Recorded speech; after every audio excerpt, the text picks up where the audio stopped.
Yo, what's up, guys? This lighting is not good. Let me turn on a light.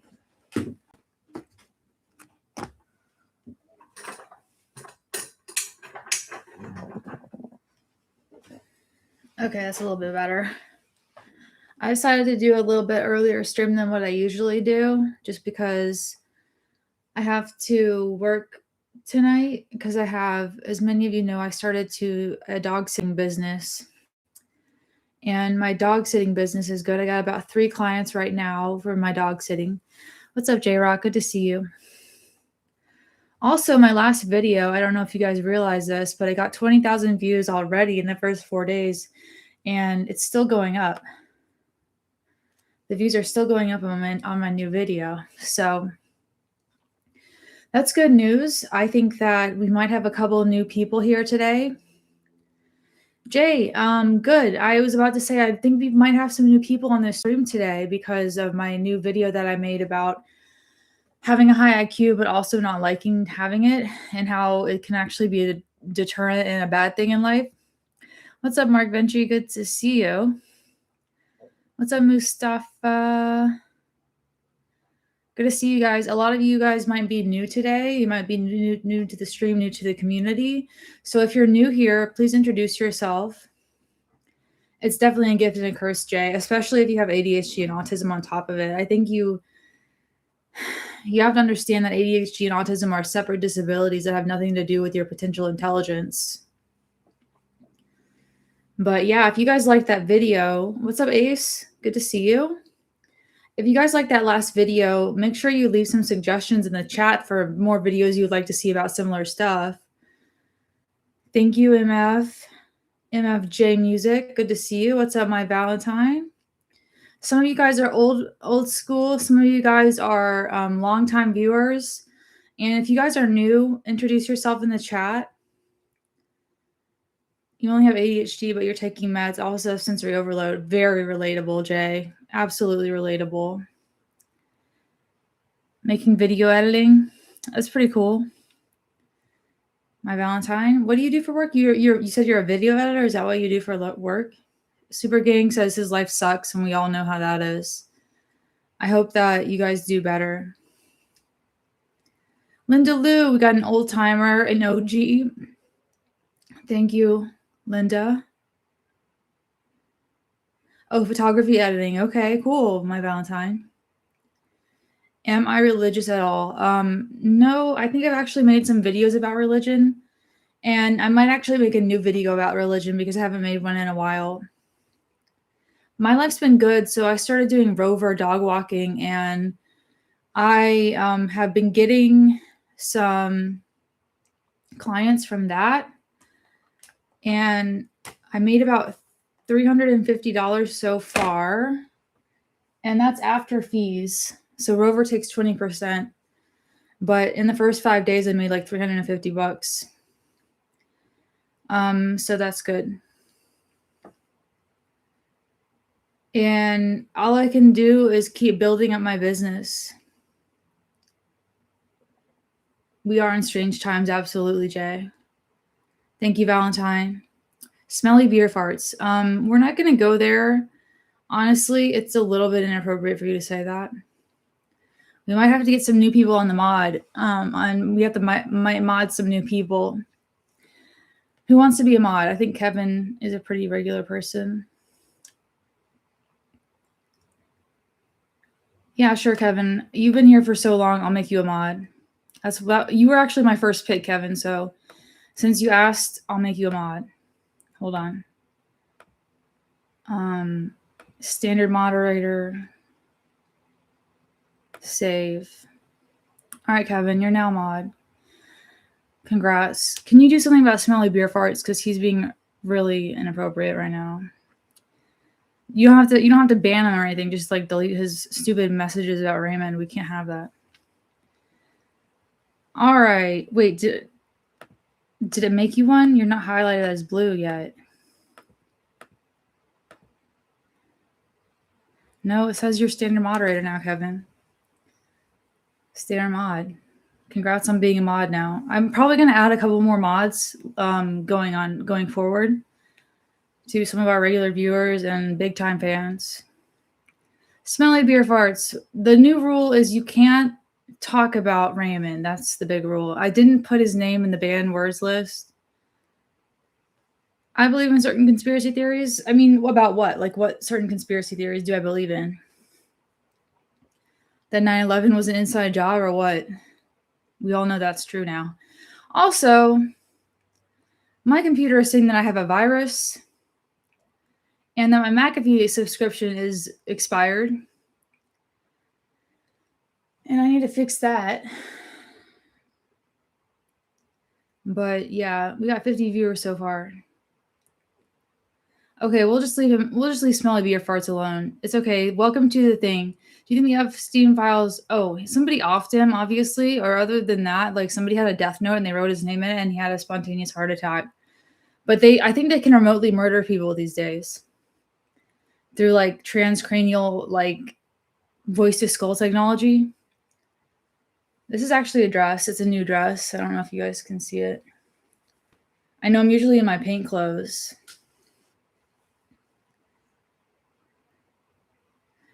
Thank you, WTF is this. I hope the universe does help me find a connection. I haven't really been putting myself out there recently. Palm Beach Pete, I think, is just a really random lookalike. Don't stress over the future live. What's something that you've changed about your mind about recently? I think that in order to manifest the life that you want, you do have to believe in yourself. And I know that I'm a really negative thinker, but I'm really trying to work on more positive thinking. It's something that I've changed my mind on recently. Also, I've changed my mind on ketogenic diet. I think it's actually good for you. I was convinced that red meat was bad for you for a long time. Yo, Joe DeCarvalho.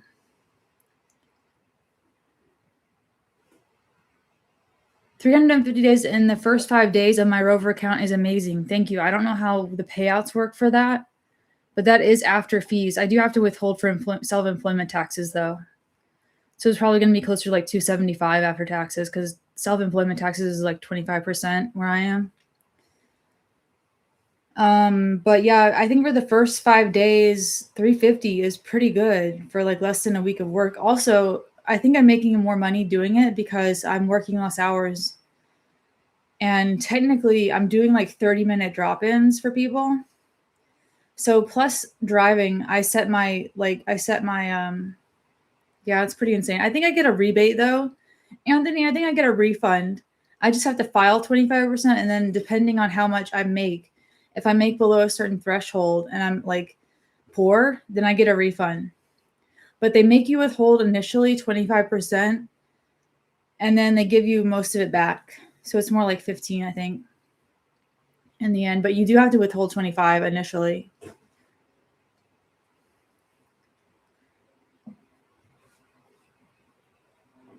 Oh, thanks, user. Yeah, I'm really into red meat now. I avoided red meat for a long time because of my ulcerative colitis, but as soon as I started eating high-quality red meat, my health really improved.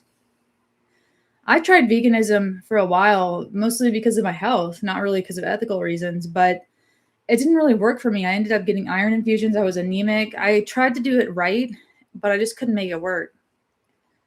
Did you go to college and get a degree? Oh, welcome to the chat, Nico. If you're behind on my whole life story, that's okay. I might do a reintroduction video because a lot of you are new now. I did go to college. I did not graduate because I was diagnosed with an incurable autoimmune disease, and then I decided to never go back. Whether or not that was the right decision, I don't know, but it just ended up to be where I got really sick for about 5 years, and then I just never went back to school after that. I dropped out of college in 2017. Or maybe it was 2018. I think it might have been closer to 2018 that I dropped out. I look like I'm from World War II. Okay. Some of you guys are new, so if you guys are new, feel free to ask me questions about myself. I don't know how many of you are familiar with my life story at this point. If you guys are new, leave a one of these here. Leave one of these in the chat if you're new. I just posted a little hand. So if you're new, leave like that red hand thing in the chat so we know who's new. If you've been here for less than a month, I would consider you to be new. And if you're an OG, wow, we got lots of new people. Wow, thank you, Nego. Thank you, Harry. Thank you, Crollo. Thank you, Art. Wow, look at all you guys. Awesome. Yeah, my 135 IQ video really popped off. Wow, we got 1, 2, 3, 4, 5, 6, 7, 8, 9, 10. Wow, look at that. You guys, wow, so many new people. I'm so happy to see you guys here. Normally I stream a bit later than this. I don't really schedule my streams. And I have no idea why that 135 IQ video popped off because I've been doing YouTube now for a year. And I have not gotten a video that went over 20K in terms of views since November. And my last video that went over 20K was one of my most controversial videos, and I actually ended up losing subscribers on it. I might apply for Mensa. I just don't want to pay like the $50 a month fee is the only thing because that's quite a bit of money for me. But at the same time, I really do kind of want to join something that has like-minded people in it. So that art right there is not finished yet. I've been working on that one for about an hour and a half so far.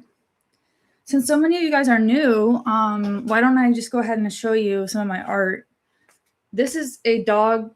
So I'm babysitting dogs right now. My main side hustle, my main thing right now that I just started is dog sitting. And I also do pet portraits on Etsy.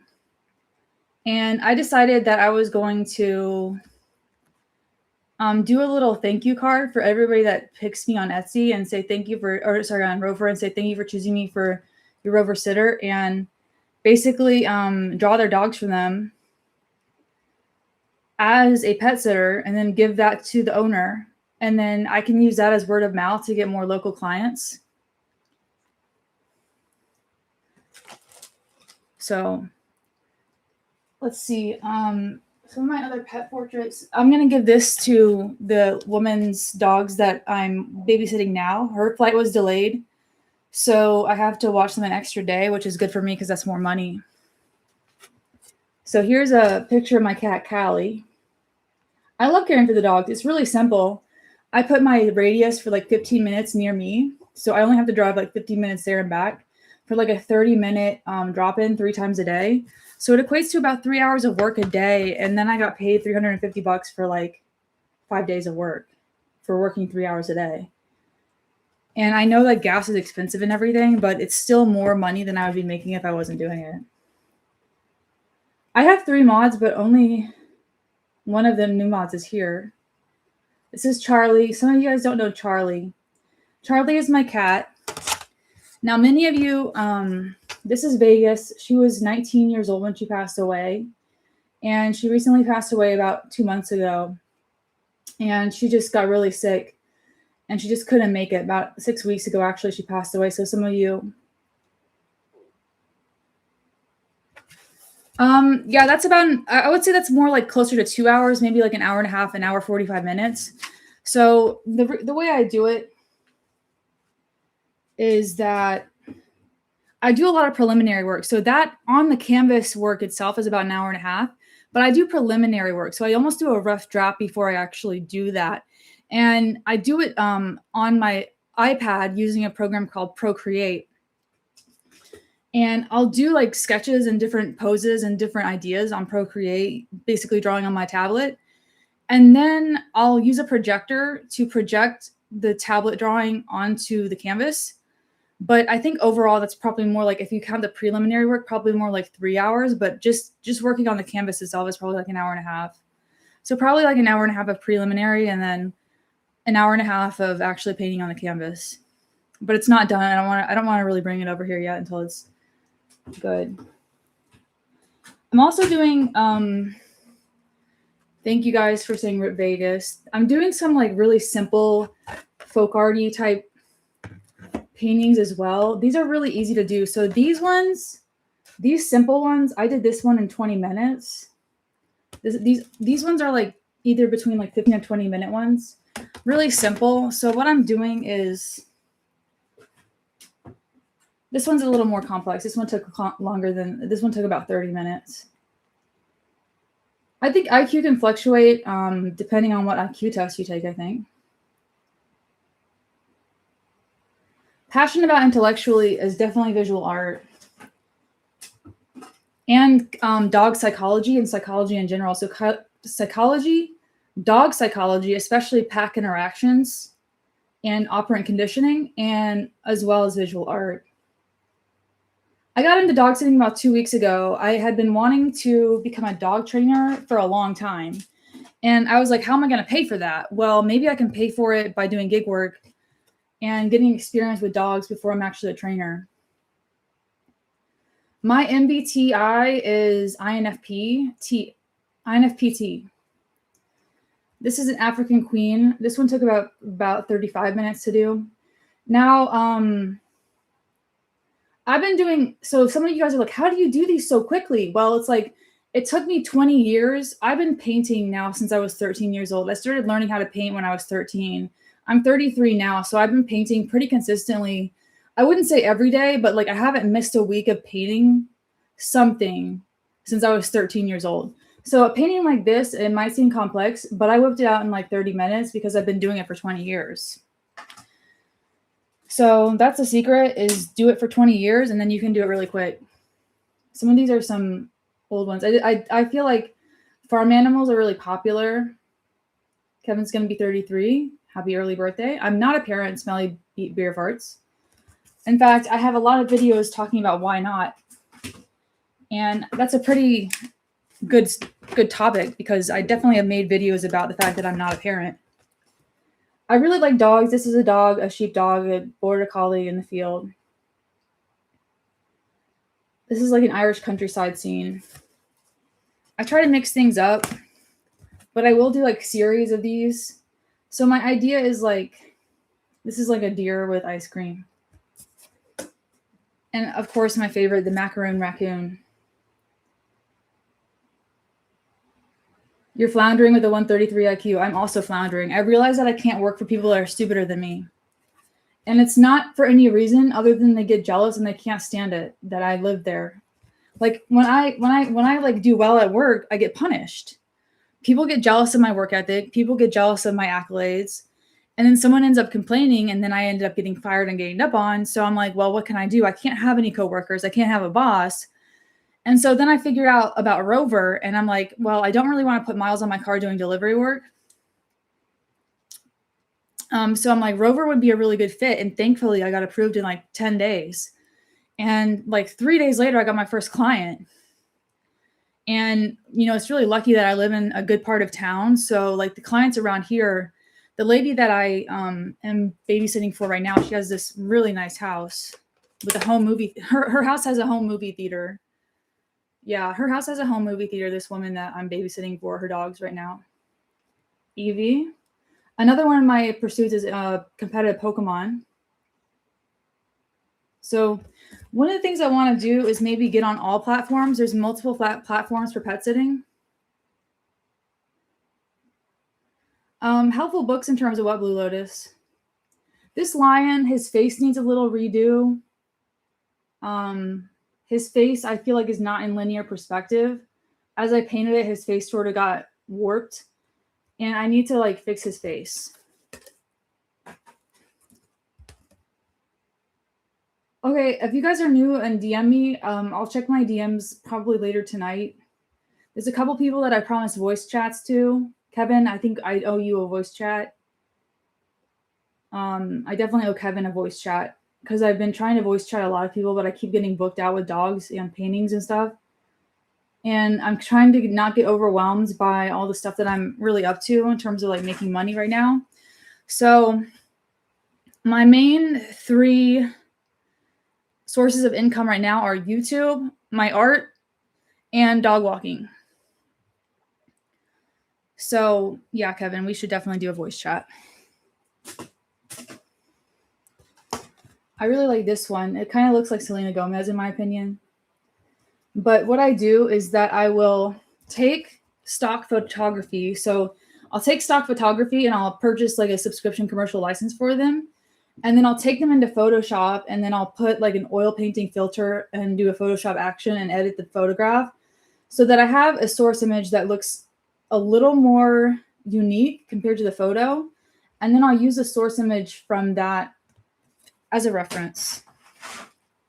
Another thing that you can do is you can purchase packs of photographs from like places like ArtStation, Creative Market, and Etsy. And then you can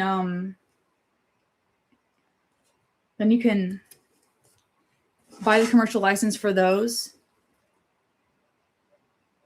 I had a Discord server at one point, Neko, but it went defunct because I had like this depressive episode where I was being hated on. I had one early on, but I stopped using it in like December because I started getting a lot of hatred and people were joining my memberships just to hate on me. And I took it really personally, but I should probably redo my Discord. And you're probably right. A Discord would be a good idea. I just need to like get on it. Yeah, people were joining my channel memberships to join my Discord to completely like trash me and stuff. And at one point during November, during my scandal, because I don't know if you guys are new about this. You guys don't know about my scandal with, I made a video that a lot of people disliked. Okay. And it was a video called Ugly Men Aren't, no, Single Men Aren't Ugly, They're Dangerous. I think I said. Single men aren't ugly, they're dangerous. And I made this expose about what it's like to be a woman and how difficult it is to find someone and how men are taking it too personally that they're single. And anyway, everyone hated it because most of my viewers were men. I was not reading the room. And I lost a lot of people. This is called an awesome possum. What do you guys think of awesome possum? So anyway, I was talking about how dangerous it is to date as a woman. And how the only thing men have to really worry about when they're dating is like getting taken out, like getting taken for like $30 for a meal and drinks, while we have to worry about our entire lives. This is a bunny rabbit with a pear. And I keep doing, and so anyway, everybody hated it. So then everyone made a response video to that video. And I got so much hatred for the next 3 to 4 months that my channel actually shrank in size. I lost like 1,000 subscribers from that. And over the next 4 months, my views just dipped off. And I think they're just right now starting to recover. And I had people telling other people that I was trashing them. I had people pretending to be fans of mine. And they were going around to other channels and tearing people down in my name. They would say like, yeah, Shelby sent me to your channel to tear you down. And it was all these really cool women that I didn't even know existed. One of them was named Revenge Star. She actually reached out to me. She's like, can you tell your people to stop trashing me? I'm like, what are you talking about? I didn't even know you existed. And the whole thing is like that drama, like who starts a beef with someone? First of all, who starts a beef with someone that has like 10,000 subscribers at that time? Lonely men aren't ugly. They're dangerous. That's what I said. Lonely men aren't ugly. They're dangerous. That's what I said. I said, most men don't understand how endangered we feel all the time. And that was a terrible idea to post that video because all of my viewers were men. But I don't know if I regret it necessarily. It's just taken a long time to like really bounce back from it. I don't know if I like this. Her face seems a little bit weird on this. Her face seems a little bit weird on this one. But this one has like really thick paint, which I like the texture on it.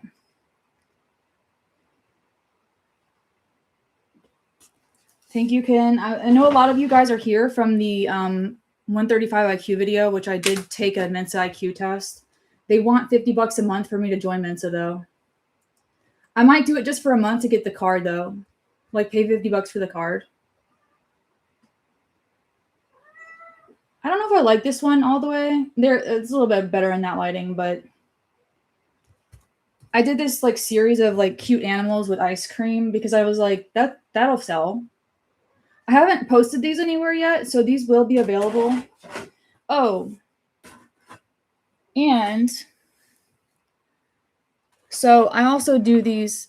These are not on sale on Etsy. I mostly sell prints and I mostly sell pet portraits. You, a gift. Thank you for the sparkles, Dreamer. You can actually study for IQ tests, Sam. I actually improved my score by studying IQ tests. I know this is embarrassing, but I'm like, I remember thinking that I could probably solve these problems if I knew the solution or the way the problem is solved. You know what I mean? Like if I knew the formula on how the problem was solved, I could probably improve my score. My initial score, I think, was like 120.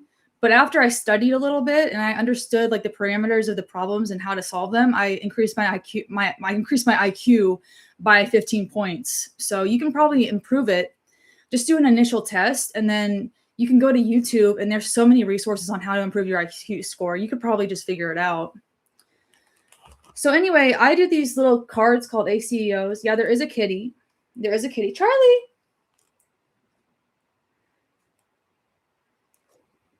I feel like you can improve your IQ score. It's just about how well you know like the test. Yo, guys, we got 100 viewers, which is amazing. 100 viewers is amazing. 36 likes though, so make sure you like the stream, you guys.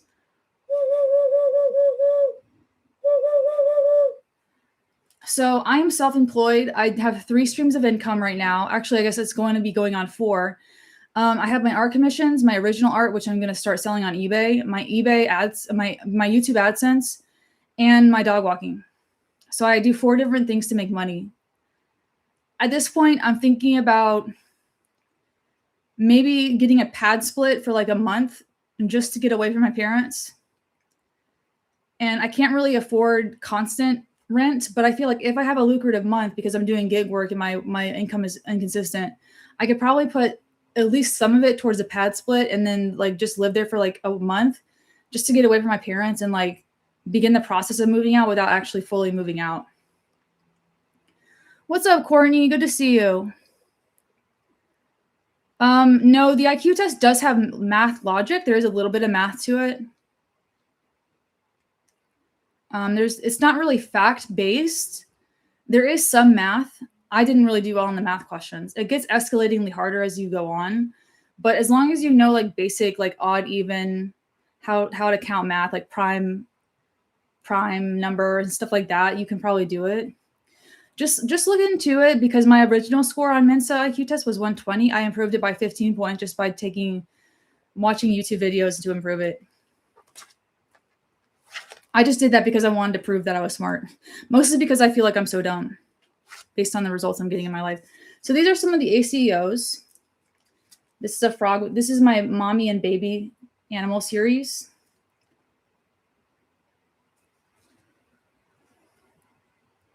And I have this thing on the back where I made this sticker. I don't know if you can see it. It's not focusing. Well, I made this sticker and it has all my information and my socials on it. This is a ladybug with her baby. Yeah, the triple. I agree with you. Any midwit can join Mensa. I'm pretty much on there. I'm pretty much there with you, mid, because I think that if you understand the way IQ tests work, you can probably get a card.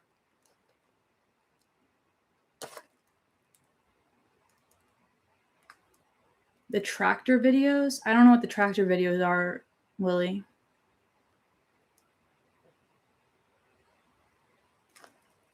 But anyways. Yeah, I'm not paying for the membership, mid. That's what I said. I said I qualify, but I'm not paying for the membership because it's like a lot. It's like $50 a month or something dumb.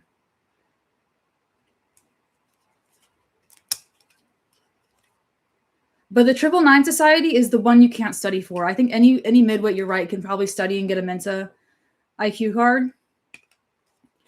These are all my miniature paintings. I'm going to be selling them on Etsy, or sorry, not Etsy, but on eBay. I'm going to be putting them up on eBay for like $150.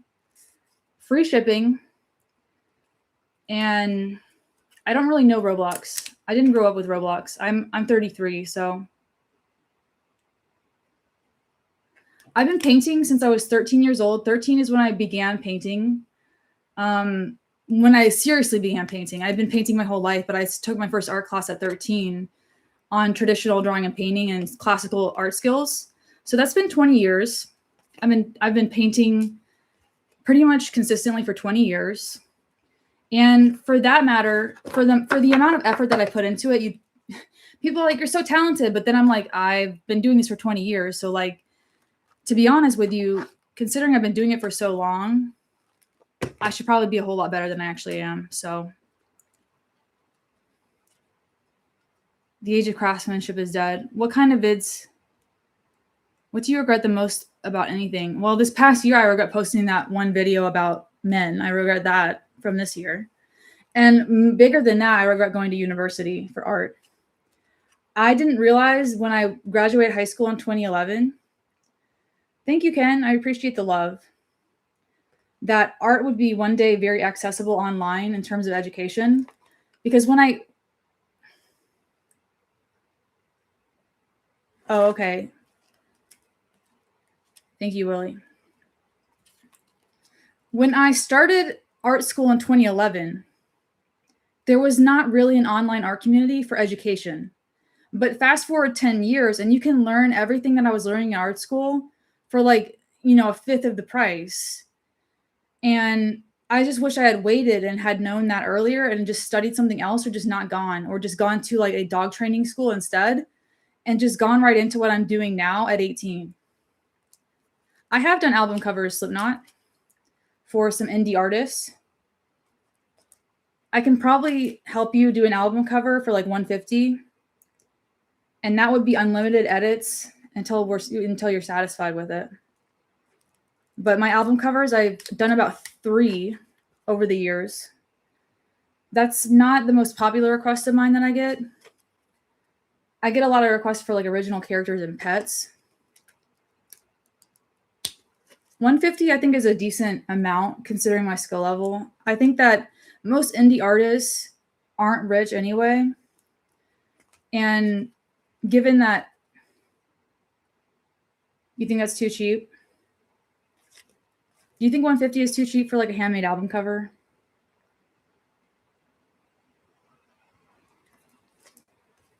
I really don't know. I thought $150 was like good. I might be undercharging then.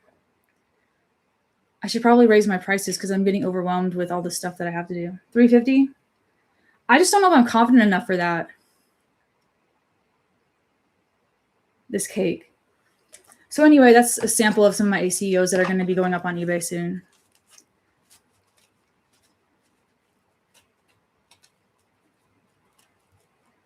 Thank you so much, Ace. Oh, do I ever smile? Getting me to smile is definitely a task. I feel like because of my medication, I'm on a mood stabilizer. I have what's called flattened affect because of the side effects of my medication. So it's difficult for me to spontaneously smile. I feel like $150 is a pretty fair price, considering that most musicians are not very rich. And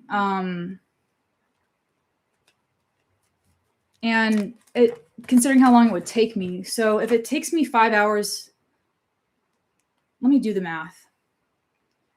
So it would probably take me 150 divided by 6. Yeah, it'd probably take me about 6 hours to do it, including revisions. So what is that, 25 an hour? I feel like that's pretty fair.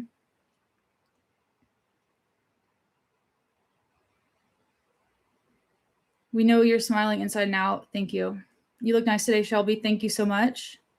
Oh, Riel, I meant to do something. I was going to make you a mod.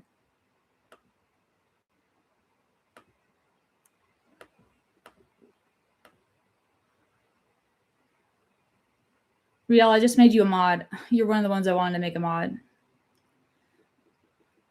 So I made Riel a mod. Congrats to Riel. And everybody, make sure you like the channel. We got 100 viewers and counting after 30 minutes, which is a lot. And I know some of you are new here. If you're new, remember, I think we're at our peak viewership right now. So I think that this is a good time to like...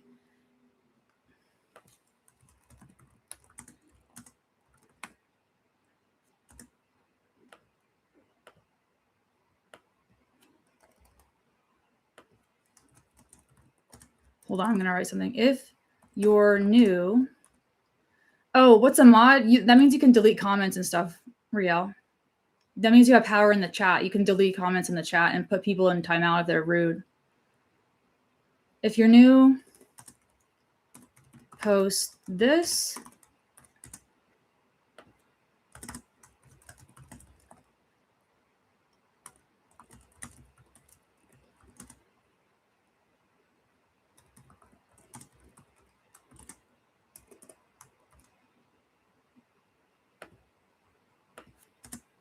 Here we go. If you're new, post the hand. If you're a longtime viewer, post the blue guy yelling, so that we can have it.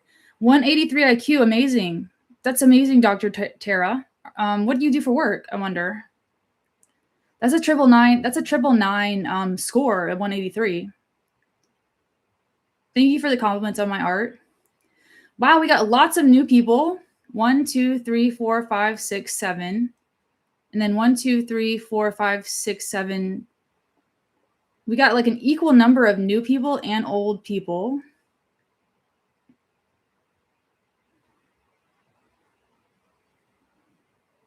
You're a NASA scientist. Are you kidding me, Dr. Tara? No way. That's amazing. No, you're not a NASA scientist. You're just lying. We got lots of old people and new people. We got like an even amount, which is amazing. 111 viewers. Make sure you guys like the stream. It's free. I'll give you guys a hoot. So normally when I reach a certain viewer count or a certain like count, or I get a gift or a super chat, I do this. That's my hoot. That's my super chat hoot. In case you guys didn't know. Tara, you gotta send me your LinkedIn. Tara, you should send me your LinkedIn so I believe it. My IG isn't my Instagram link is in bio. So literally, Tara, like drop me your LinkedIn so I can like verify you're a NASA scientist or something. Give hoot, don't pollute. There you go, Boston. Oh, that would be so Boston. That would be such a cool like catchphrase. Give a hoot and don't pollute. Save the owls. I definitely have like, do I blink consciously? If you point it out, then I'll start blinking consciously. My original IQ before I studied for the IQ test was 120, but then I improved my IQ by 15 points by understanding how the questions were solved. And then I improved it by like 15 points and got 135. So yeah, I think anybody can improve their IQ score by practicing it. They have the solutions online on how to, and practice questions that you can do. So you can definitely improve your IQ score and probably improve it by like a standard deviation just by studying it and practicing it and taking the test more than once. So I'll admit that I've taken the test more than once. It's not like studying for a normal question. It's not like studying for a normal test. You have to kind of understand that the patterns and how the problems are solved. There's something called the matrices. There's matrices questions. And I bought a book on IQ tests, like how to solve them on Amazon. It's kind of silly. And then I studied that book for like a month, and then I retook it and improved my score by 15 points.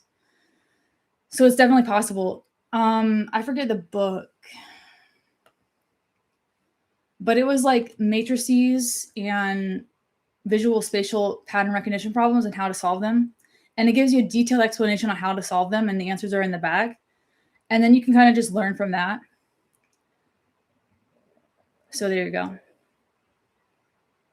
I actually played the flute for a while, but because I had such a strict teacher, I stopped playing it and I lost my passion for playing the flute. I played the flute for about 4 years.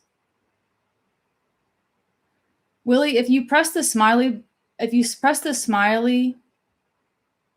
by the chat, it should say,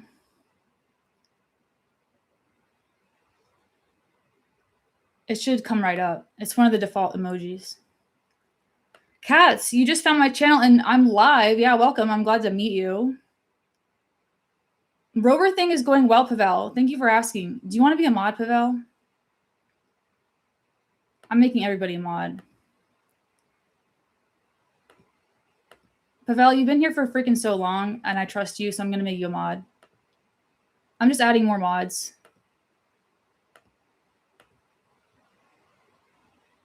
Yeah, so my first 5 days on Rover, I made $350. I don't know how to cash it out.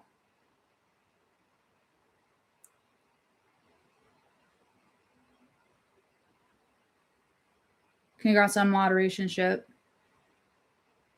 So I can't work for other people. I have an entrepreneurial spirit, but I don't know how to run a business.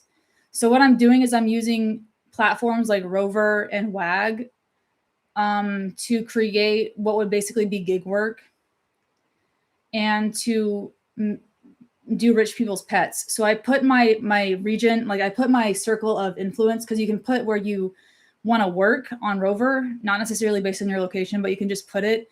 So I put my zip code for my Rover parameter on who I want to work for, like in North Metro Atlanta, which is where all the rich people are. And I made $350 on my first job,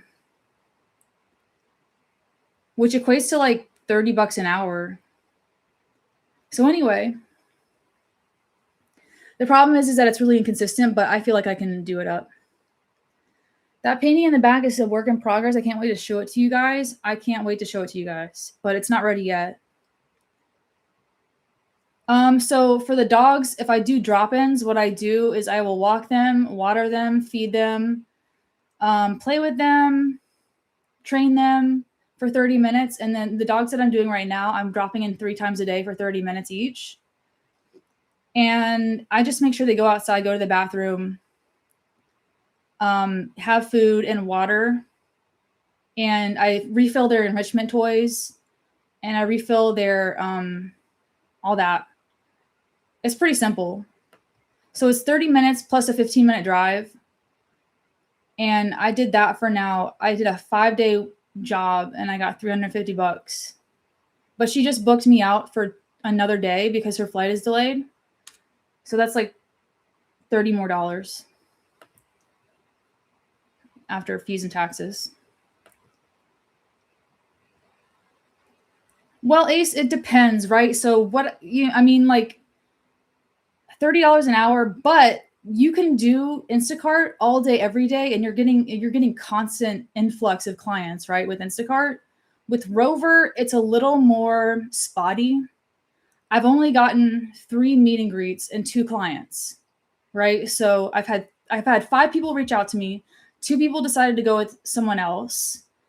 And the other 3, I went to the meet and greet to introduce myself. 2 of them booked me, and the other one is still pending. So I booked a walk. I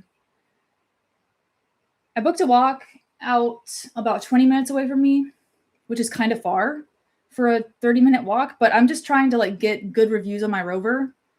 And I feel like once I get like 5-star reviews and a star sitter status, then I can raise my prices to market rate. And so I have my prices a little bit below market rate by about $3. So instead of like my walks are 15 instead of 20, like in my area, the going rate for a 30-minute walk is $20. I'm doing it for 15 just to accumulate new clients. And after fees, taxes, and gas, I really think I make like $3 an hour. But I'm doing what's called like a loss leader strategy. So I'm just trying to get really good reviews right now and just trying to build up my reputation. So there you go. So I walk other people's dogs. Yeah. And I pet sit for them when they're out of town.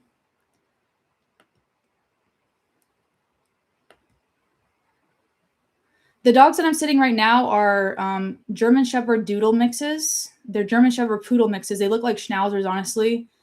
They're pretty simple. I don't really believe in day trading. I think that's gambling.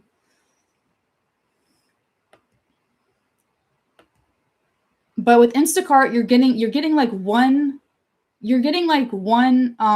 client after the other, right? So in the end, you're probably making more money, even though you're making less money, if that makes sense.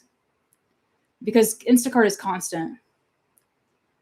But I feel like I can probably get a constant client base if I just keep my prices low for now, build up my good reviews,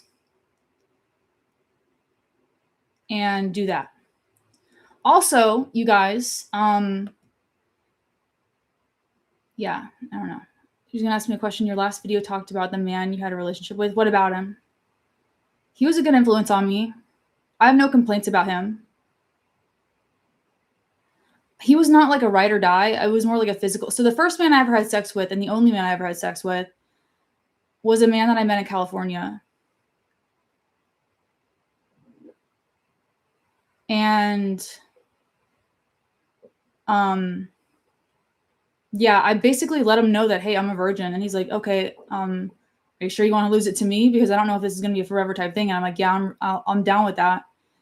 And Yeah, he really introduced it to me in a way that was like really healthy. I think I had a good experience for my first guy that I was with. He didn't break my heart or anything. He didn't cheat on me. He didn't like treat me like shit.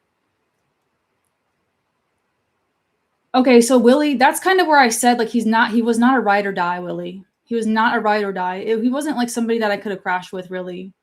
And that's where my mom kind of got mad at him. And she was like, you know, he can't be your longtime boyfriend if you have chronic illness and he's not going to step up and come to the hospital when you're sick and try to keep you off the streets. If I have to fly out, he's not the one for you. And then I kind of agreed with her on that because he wasn't really a ride or die. He wasn't going to like take me and keep me safe when I missed rent and got fired from my job for getting COVID and being in the hospital for 9 days and no call, no showing. Was I worried about getting pregnant? No, I have a copper IUD. I'm 99.9% cured of pregnancy. Was it worth to be in a relationship even though I just wanted sex? Honestly, no, it wasn't. But I didn't know about that. I just wanted to see if it was or not. So really, I wasn't missing out on anything. But I'm kind of glad that I did it just so I knew that. I just knew from experience now that I'm not really missing out on anything by being abstinent.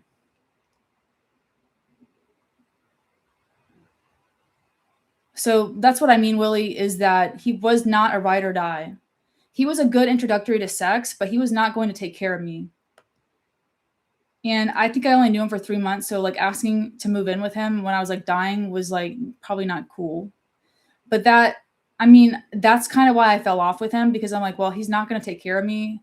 That kind of shit got real and he wasn't there for me. So then I was like, well, it's probably for the best that we just don't worry about each other anymore.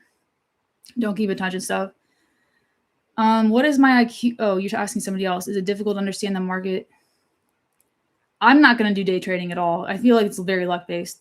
Men are terribly manipulative. He shouldn't have led me on in the first place. I don't think he led me on. He told me from the beginning, look, I can't guarantee you commitment. Are you sure you want to lose your virginity to me? He said, this is what I'm looking for. I'm kind of looking for someone to add to my roster is basically what he said. And I'm like, okay, here's my limits. Here's what I expect out of this relationship. And we kind of aligned on that. We were physically attracted to each other. I was very curious about it. I was 28, so I wasn't very young. And I was like, okay, so he was just like looking for some women to add to his roster.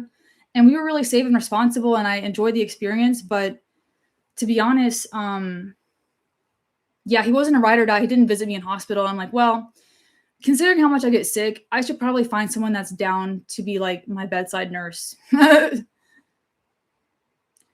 I would say sex is overrated, at least for me. Like as a woman, I was getting accosted for being an incel. I was getting accosted for being an old maid at that point. And I'm like, well, I'll just have sex to see if everyone will lay off on me. And they didn't lay off. It's like, it didn't change anything really. I'm glad I had the experience. I'm glad that I realized that it's not the end of the world to be a virgin. Like, I know everyone, like as a woman, like you would think that as a virgin, you would have like more respect, but that wasn't my experience at all. Having no experience with a man actually made me like really easily bullied. I couldn't relate to anybody. It would come up and I'd be like, I don't have anything to talk about when it comes to sex because I've never done it. And I just didn't really know what to do about it. But then I had it and I'm like, oh, these people are just probably jealous that I have been really picky and I avoided most of the drama. Do I type fast? No, I type about 60 words per minute. Not very accurately either. I never learned to touch type, Anthony. I taught myself how to type.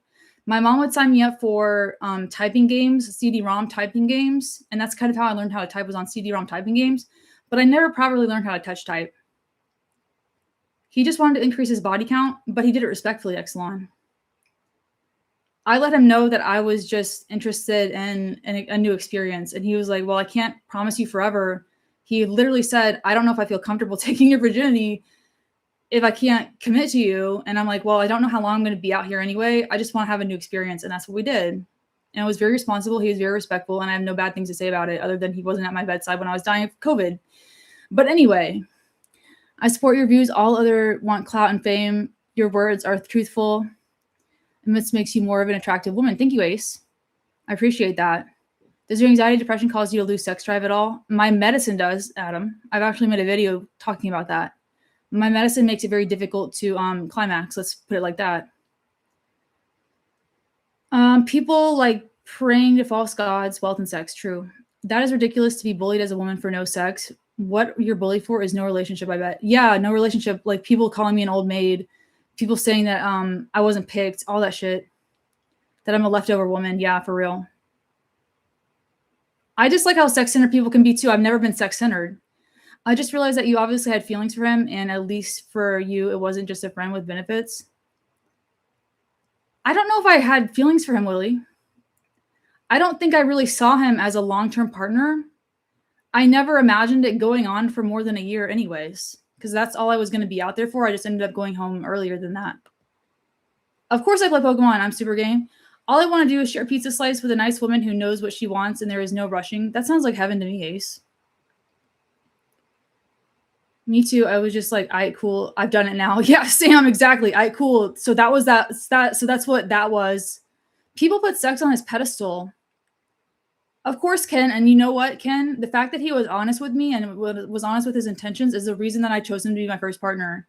Because I'm like, he's not going to play me. He's already said that he's just looking for a roster. He's already said that he's probably going to be seeing and dating other women. And I'm like, well, fuck it. Whatever.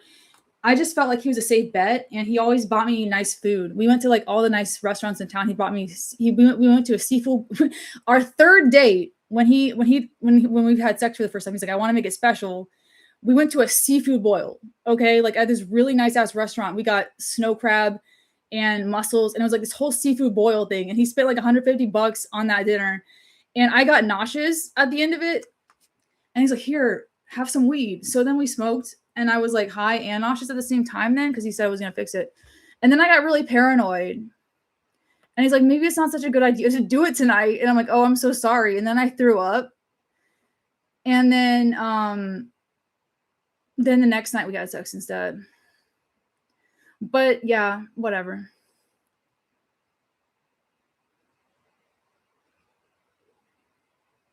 Sobriety is good, but I don't know if it's worth it. I mean, like, I don't want to be an addict. I'm more energetic in this stream. I feel better about my life right now because right now I have some gig work going on. I believe in red meat as a medicine too, Carol. I'm invited to the Pokemon League, who are the 6 Pokemon in my party. I'm still building a competitive team right now, Dr. Wagner. I really don't know. Well, I didn't know my tolerance for weed. At that point, Axel, I had no tolerance for weed at all. And so I got really high off of like a couple drags, and I didn't realize that the reaction was delayed. So I kept having more. And then within an hour, I was so fucked up. I did what every new with weed does, and I had too much on my first time because I'd never had California weed before. And like I'd had Georgia weed where it's like THCX or whatever, like Delta 8 fake weed. And it's like a certain threshold. They can only put a certain level of percentage in it. This was like real ass California ass weed. And I had never been so fucked up in my life. But he was super respectful, and I got paranoid. I'm like, I don't think I'm like good right now. I'm like, I was like, I don't think I'm good. I don't think I'm good. Like, I'm really paranoid right now. Like, I think the cops are gonna come in, and like, he's like, the cops are not gonna come in, Shelby. And I was like, that was too strong. Like, I really feel fucked up. Like, I don't know if I want to have sex. Like, are you gonna take advantage of me? He's like, I'm not gonna take advantage of you. And I was so paranoid that I was like, oh my God, was this a good idea? Like, what if he acts murders me? And then I started like thinking about like ending up on Dateline and shit because I had too much weed. And he's like, what's your tolerance? And I'm like, I don't think I have one. He's like, oh my God, you had way too much. And so he had to go. And so he left me in that storage container by myself overnight. And he's like, yeah, maybe you shouldn't drive back. Like, you're really fucked up. And so I didn't drive back. He let me stay in his secret storage container sex dungeon overnight. And I slept there for like 24 hours. And then I finally got better. And then the next time we ended up having sex. But he's like, yeah, I don't think we should. I didn't know you didn't have a tolerance. And I didn't know you didn't know your limits. And I felt really bad because I'm like, oh my gosh, he probably thought he hurt me or something. Well, he had this sex dungeon, Hassan, in a storage container where he had this buffalo head. I think I still have pictures of it. I took pictures of it. Also, there was like a whole collection of guns in there. But I was like cool with it. I don't know why. I was like, oh, look at all those ARs and all those automatic rifles that he has on the wall. That's pretty cool. And I just walked into the storage container like, yeah, no way. And That's where he kept his gun collection. But he had like a bathroom in it and everything. No, well, he had to go. He had to go. He stayed as long as he could. He stayed overnight. I think he left at like 6 o'clock in the morning, and he's like, "You're still fucked up. You need to just like wait another like 6 hours before you drive off." It was pretty weird.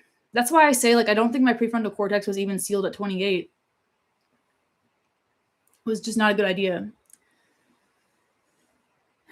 Today's weed is too strong. Weed in 2010 was just right. Yeah, I agree. Weed can create psychosis. Indeed. I realized that my limit, if I want to do weed, is like 0.5 milligrams. These Georgia weeds.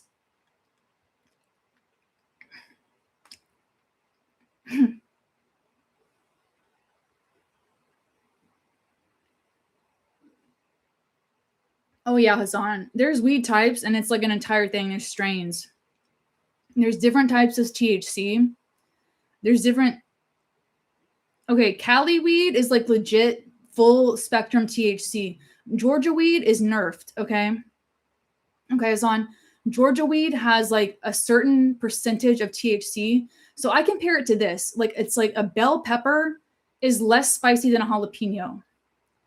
And a jalapeno is less spicy than a habanero. If we're talking about like strength of weed, California weed is like a Scotch bonnet and ghost chili. And Georgia weed is like a very mild jalapeno. So like no matter how much Georgia weed you eat, it's never going to be as spicy or as strong as like California weed on one bite. Okay, so that's what I mean. I only do 0.5 milligrams these days. Also, there's a different strain. There's called indica and sativa, Hassan. And sativa is more stimulating. That's the one that makes you really paranoid. And indica is the one that makes you pass out and fall asleep. He doesn't sound very intelligent. He probably wasn't. I don't think that he was anyways. I think he was actually pretty stupid. Funny enough, I had him take an IQ test, and he said his IQ was 95. Because he was asking me about my Myers-Briggs personality type. He was really into it. I'm like, have you ever taken a Mensa IQ test? So I got him to practice one, and he scored 95. And I'm like, oh, no. I'm falling for an idiot. Indica, you can remember Hassan because indica means into couch. Indica means into couch. Yeah. You'll be couch bound. Do you ever partake while painting? No, because I cannot paint when I'm high. I cannot paint when I'm high. I don't feel inspired when I'm high. I feel very scattered and hyper if I'm on sativa, and then too tired if I'm on indica. I like shrooms. You can actually buy Georgia shrooms, but I have a plug online where you can buy Georgia legal shrooms.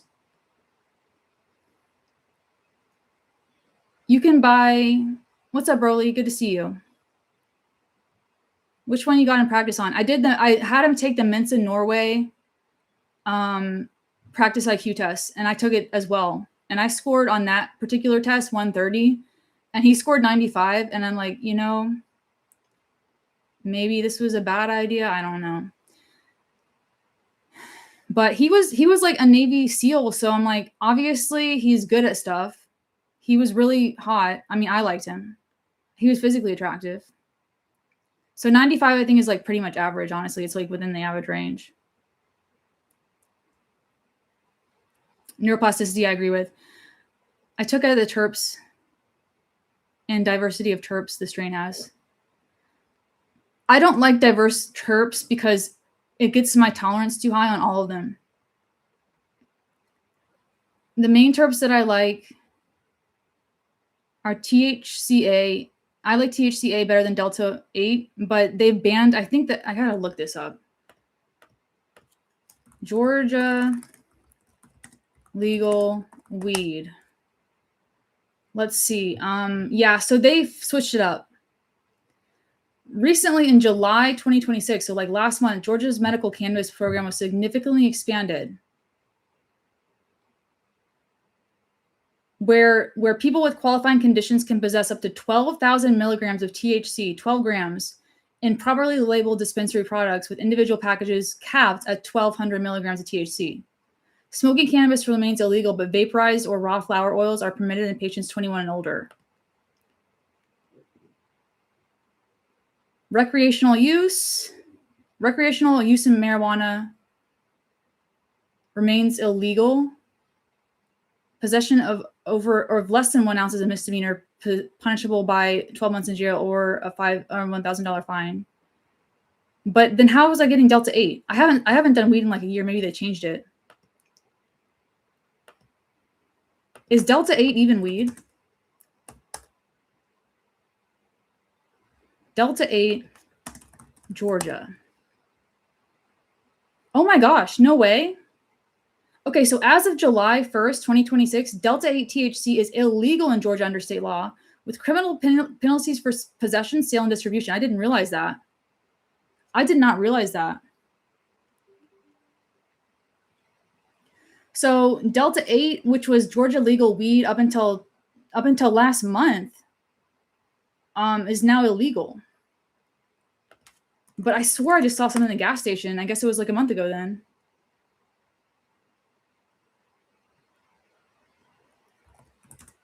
Delta 9.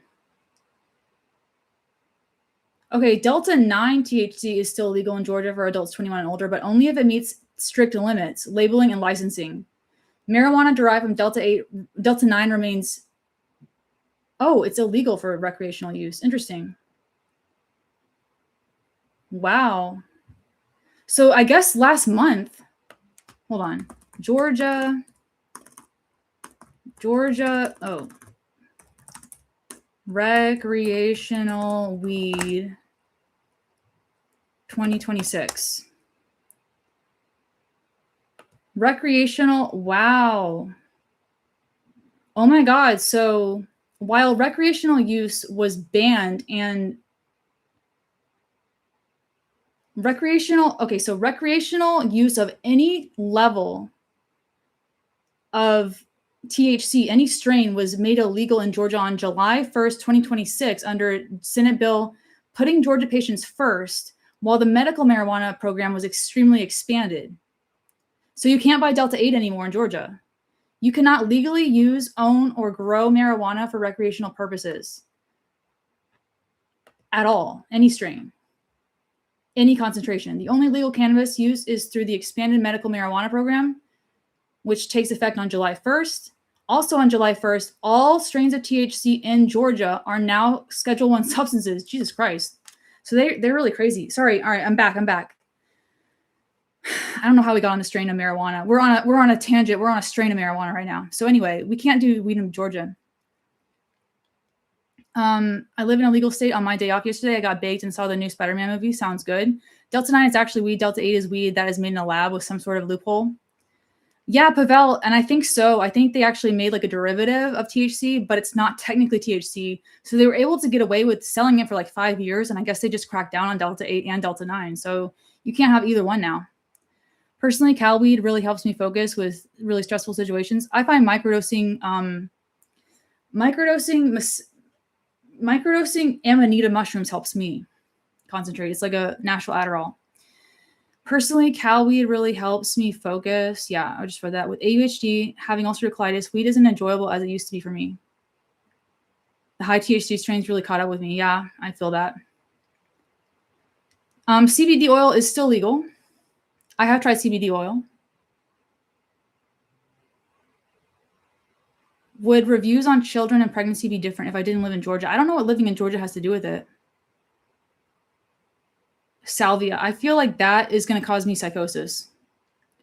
In Alabama, hemp is banned, yet we still have THC sodas. What is up with that? Because I swear to God, Bostian, I just saw THC sodas in a gas station. Like, no, like literally, like they're still selling it, and they're still selling THC sodas in gas stations. Like, what? I swear, THCA, right?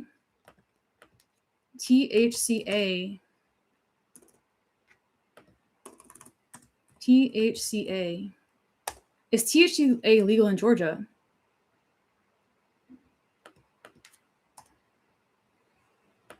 It appears it's not. And look at me. I could probably get my weed card though, because qualifying conditions for Georgia weed eligibility broadened Georgia weed eligibility to the following conditions: HIV stage 3, lupus, severe arthritis, and insomnia, PTSD, seizure disorders, epilepsy, sickle cell disease, mitochondrial disease, and autism spectrum disorder, and inflammatory bowel disease, including ulcerative colitis and Crohn's disease, certain chronic pain conditions, and hospice patients. That's what they expanded it to. So hell, I qualify for the Georgia weed card. You can go to jail for having weed in Georgia, apparently. It's really dangerous. And that's funny because I actually was with a guy that sold shrooms at one point and sold weed. And I didn't know he was taking me on drug deals until after the fact. But we never had sex. Because I found out, like, I found out he was taking me on drug deals. And I'm like, why are you making all these stops to your friends? He's like, oh, I'm just dropping stuff off. Turns out he was a weed dealer. And so I never talked to him again. He made me laugh harder than anybody else did, but it's probably because I was on shrooms. So I qualify for Georgia medical marijuana card. I should apply for it. I have ulcerative colitis and I don't have an official autism diagnosis, but I could probably get it. So the deal with beverages in red states is usually Delta 8, Delta 9, and less than 0.3%. Yeah, I think that's about correct.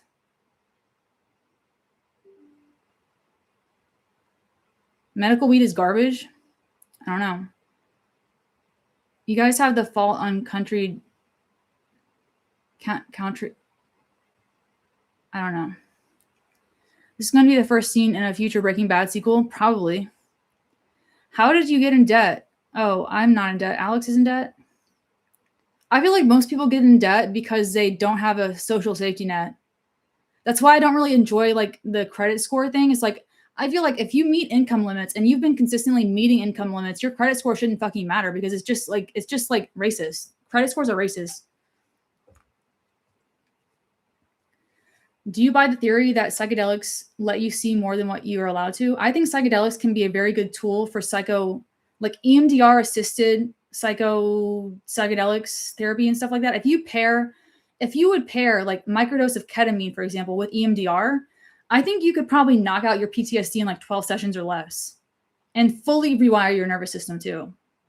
Honestly, I can't afford ketamine or EMDR, but I have a feeling that if I could, I'd knock everything out. I should get an official autism diagnosis. I actually see my psychiatrist tomorrow, Willie. I see my psychiatrist tomorrow, and I might ask her about neuropsych testing. I keep forgetting. Kratom is illegal in Georgia, Mark, so I can't use Kratom. I have used it, though, before it was legal. And it just made me really itchy. I don't really respond to opiates very well. Even when I was on morphine, even when I was on fentanyl in the hospital, I was like, why do people die for this shit? I don't even like it that much. I was like, it just made me really sleepy and itchy. All it did was make me sleepy and itchy. I didn't get any euphoria out of it. So ketamine, prescription ketamine, can be used to treat otherwise resistant depression and PTSD. But it's expensive. Most insurance companies aren't going to cover the infusion. And the effects last for about 6 months. So you have to do it every 6 months. And it can be really hard on your kidneys. So there's some drawbacks there. Yeah, Kratom just made me really itchy and it tasted so bad and you have to take so much of it. It's gross. I didn't like it. But some people really respond to opiates in such a way where their hardwiring is just that they have this experience of total and irresistible euphoria when they use opiates. I've never had that. I was on a fentanyl patch when I was going through my surgery. And all it did was make me see like triple. I was like hallucinating. I was like, this is shit. Like, I can't wait to get off of this crap. It's horrible. And Kratom, all it did was make me super itchy and I couldn't sleep on it. I kept waking up in the middle of the night. Yes, they gave me IV Benadryl when I was on fentanyl. But then when I was using Kratom, I obviously had to take like regular Benadryl. But yeah, I was on Benadryl. I was still itchy though. I was so tired and just so out of it. Does ketamine increase IQ? I don't know if ketamine increases IQ. I think it reduces depression, which in theory could increase your IQ because you wouldn't be so suppressed and depressed. So technically it could.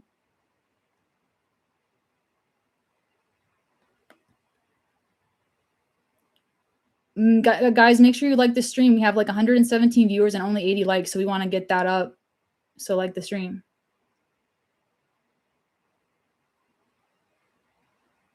Yeah, I saw the first one that you wanted to stay in touch with me regardless, and I'm totally down for that, Willie.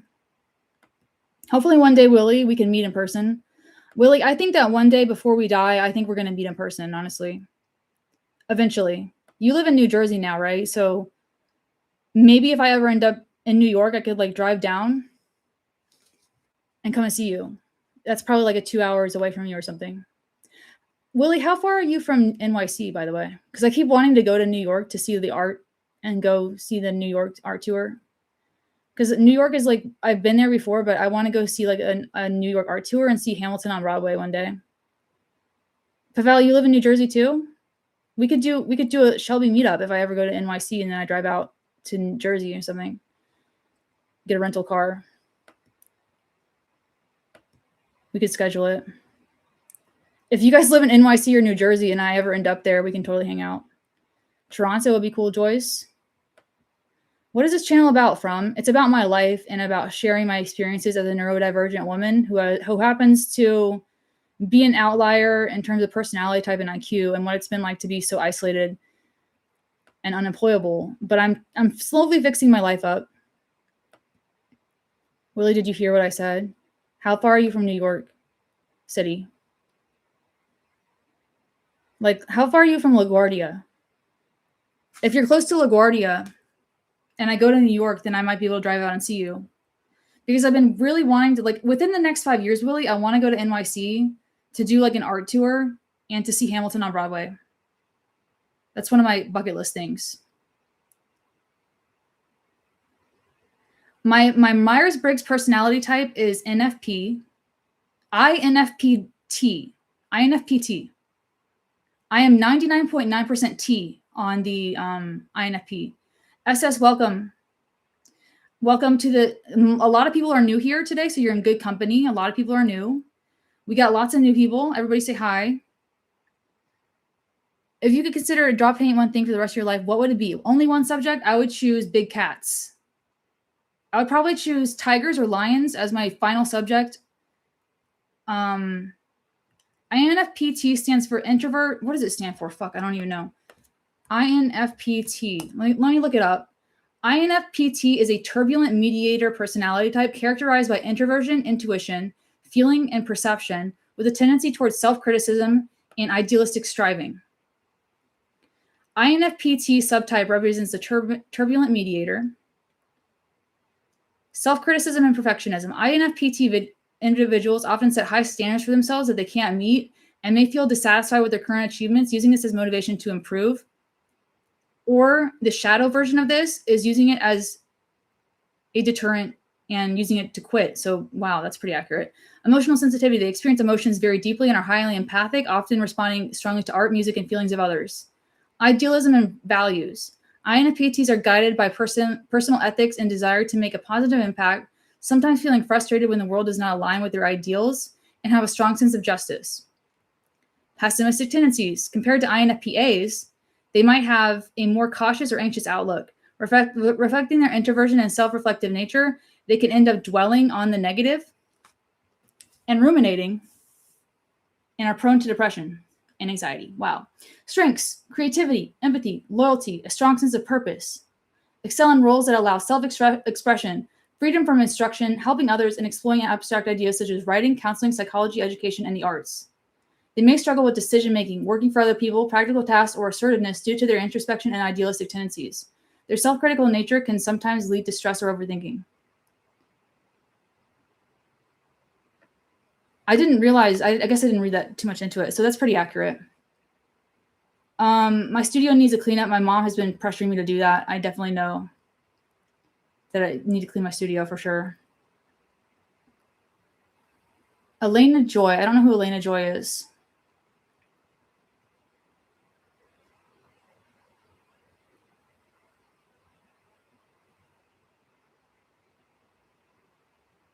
$130 is good, Joy. So you get the struggle. You get the struggle of the gifted child that can't freaking execute. The thing about it is that because of my ADHD, I flunked. I purposely did not want to be in higher level classes. I could have qualified for the higher level classes, but I was already struggling in on level classes. And I was like, I can either get a B and like or a C and have to study for like a higher level class, or I can just coast and do what I'm doing now in my on level classes because I was already doing 2 hours of homework as it was. I know Carl Jung. I also know Joseph Campbell. He's more of like an artist. He's kind of a Jungian like writer.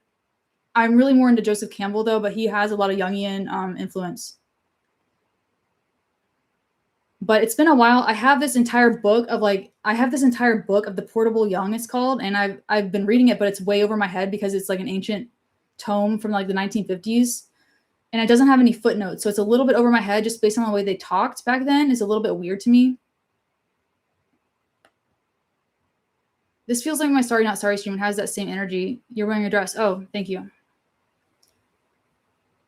Trying to become an actuary. Thanks for answering. I've read Jung before in the past. Deep thinker. I liked his books. I should really get back into Jung though. Thank you, Otis.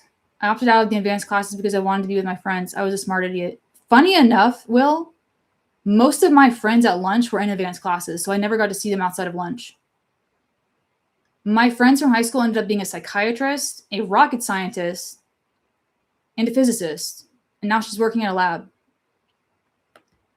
So yeah, my literal bestie from high school who invited me to her wedding a couple years ago is now a psychiatrist. She's in North Carolina and her husband is literally an aerospace engineer.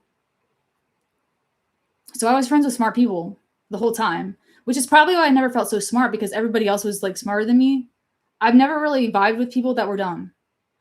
And all of my friends have always been extremely intelligent.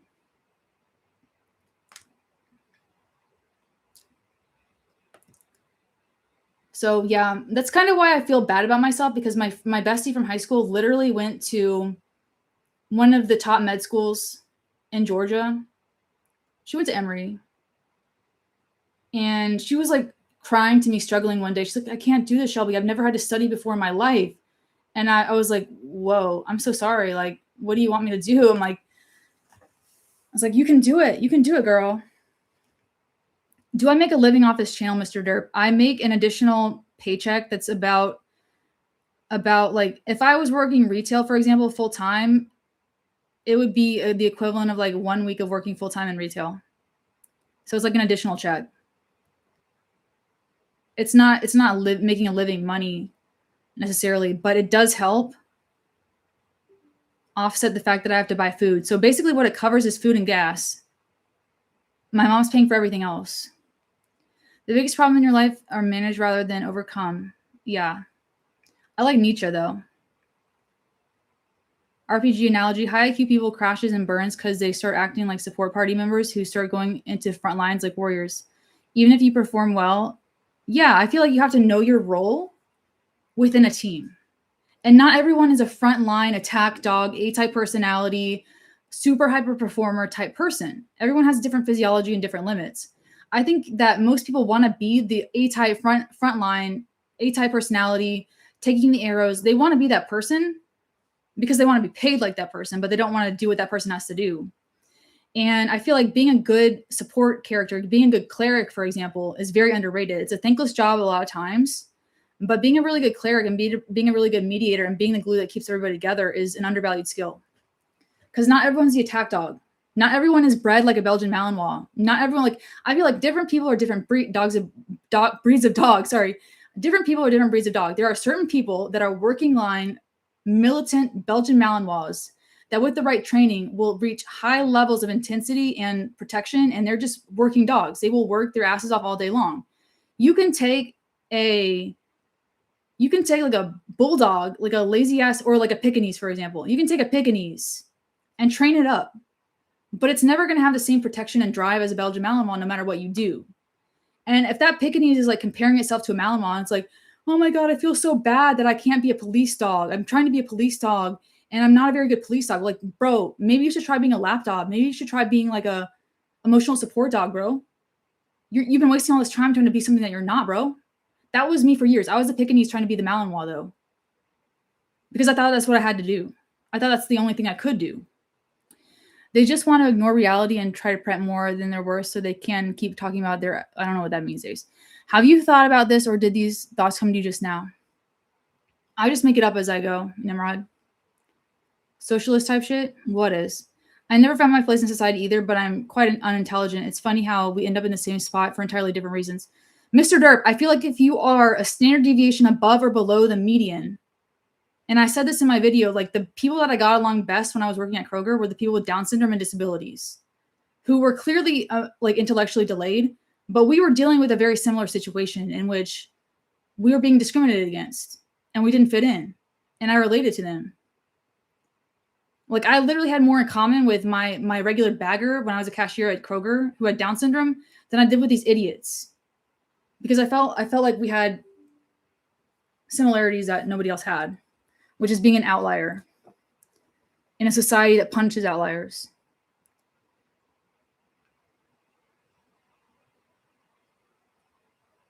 I never found my place. Oh, nice analogy. I think, like, remember, you don't want to be a Pekingese that's trying to be a Malinois, you guys. You could do all the training in the world. If you don't have the instincts and the genetics for something, then fuck it. Like, do what you're better at. A Pekingese can never compete with a Malinois in terms of what a Malinois is bred to do. And I always say this, if you're looking for like an attack dog lawyer, if you're looking for like an attack dog personality type, A-type, front lines, taking arrows, loves conflict, gets in there, assertive, that's just not me. Full stop. I tried to be that person for so long. I'm like, I have to have an A-type personality if I want to succeed in society.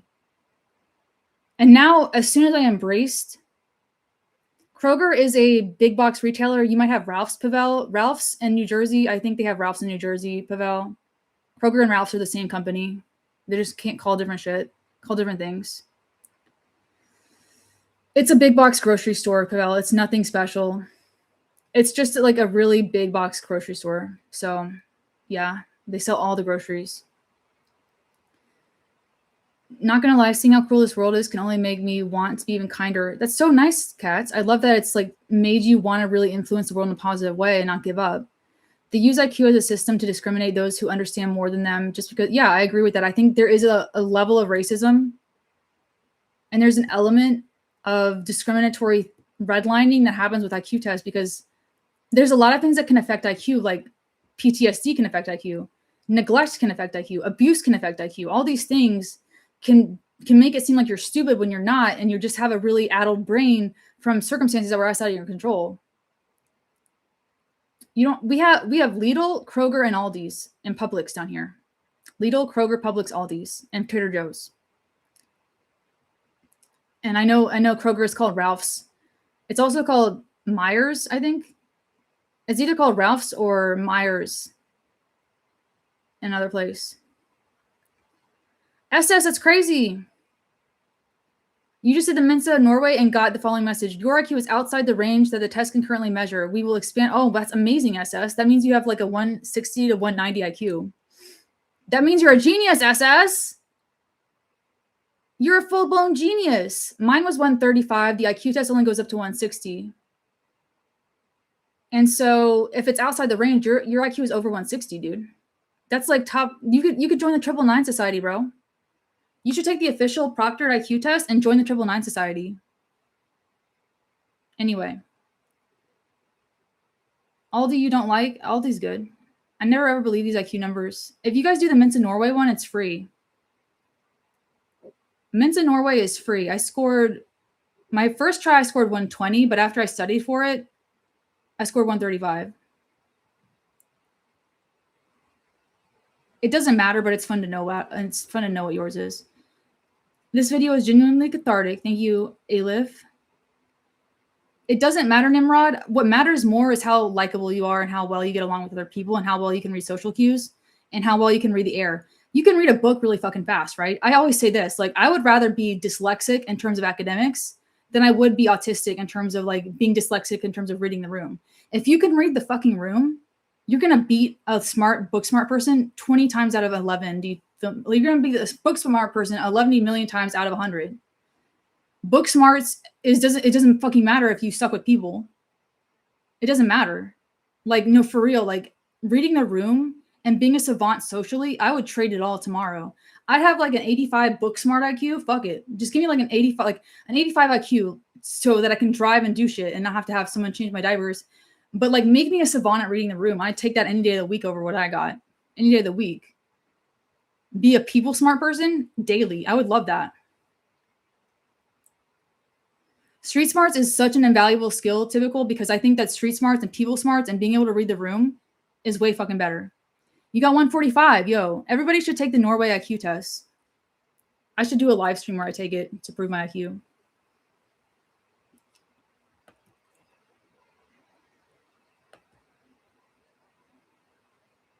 You guys want me to live stream? That'd be so embarrassing. If I do like live streams of me taking IQ tests, it's gonna make me seem like I'm so dumb.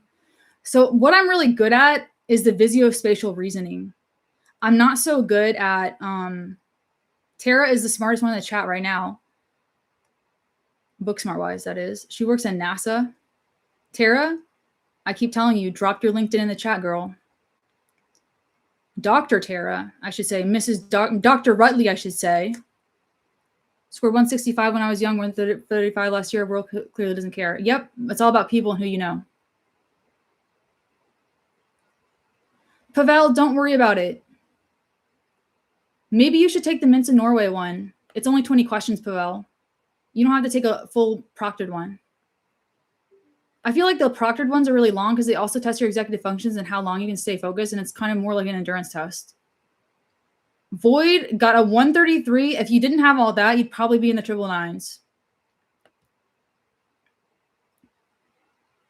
College dropout here. Now I'm a back-end software developer. Love teaching technical stuff. I'm math. Shelby just started following you, and I'm not IQ gifted at all. What? You're a back-end software developer. You got to be good at something, Code Ban. I don't know anything about software development. And by the way, having this really cool like visual spatial pattern recognition, what does that equate to in real life?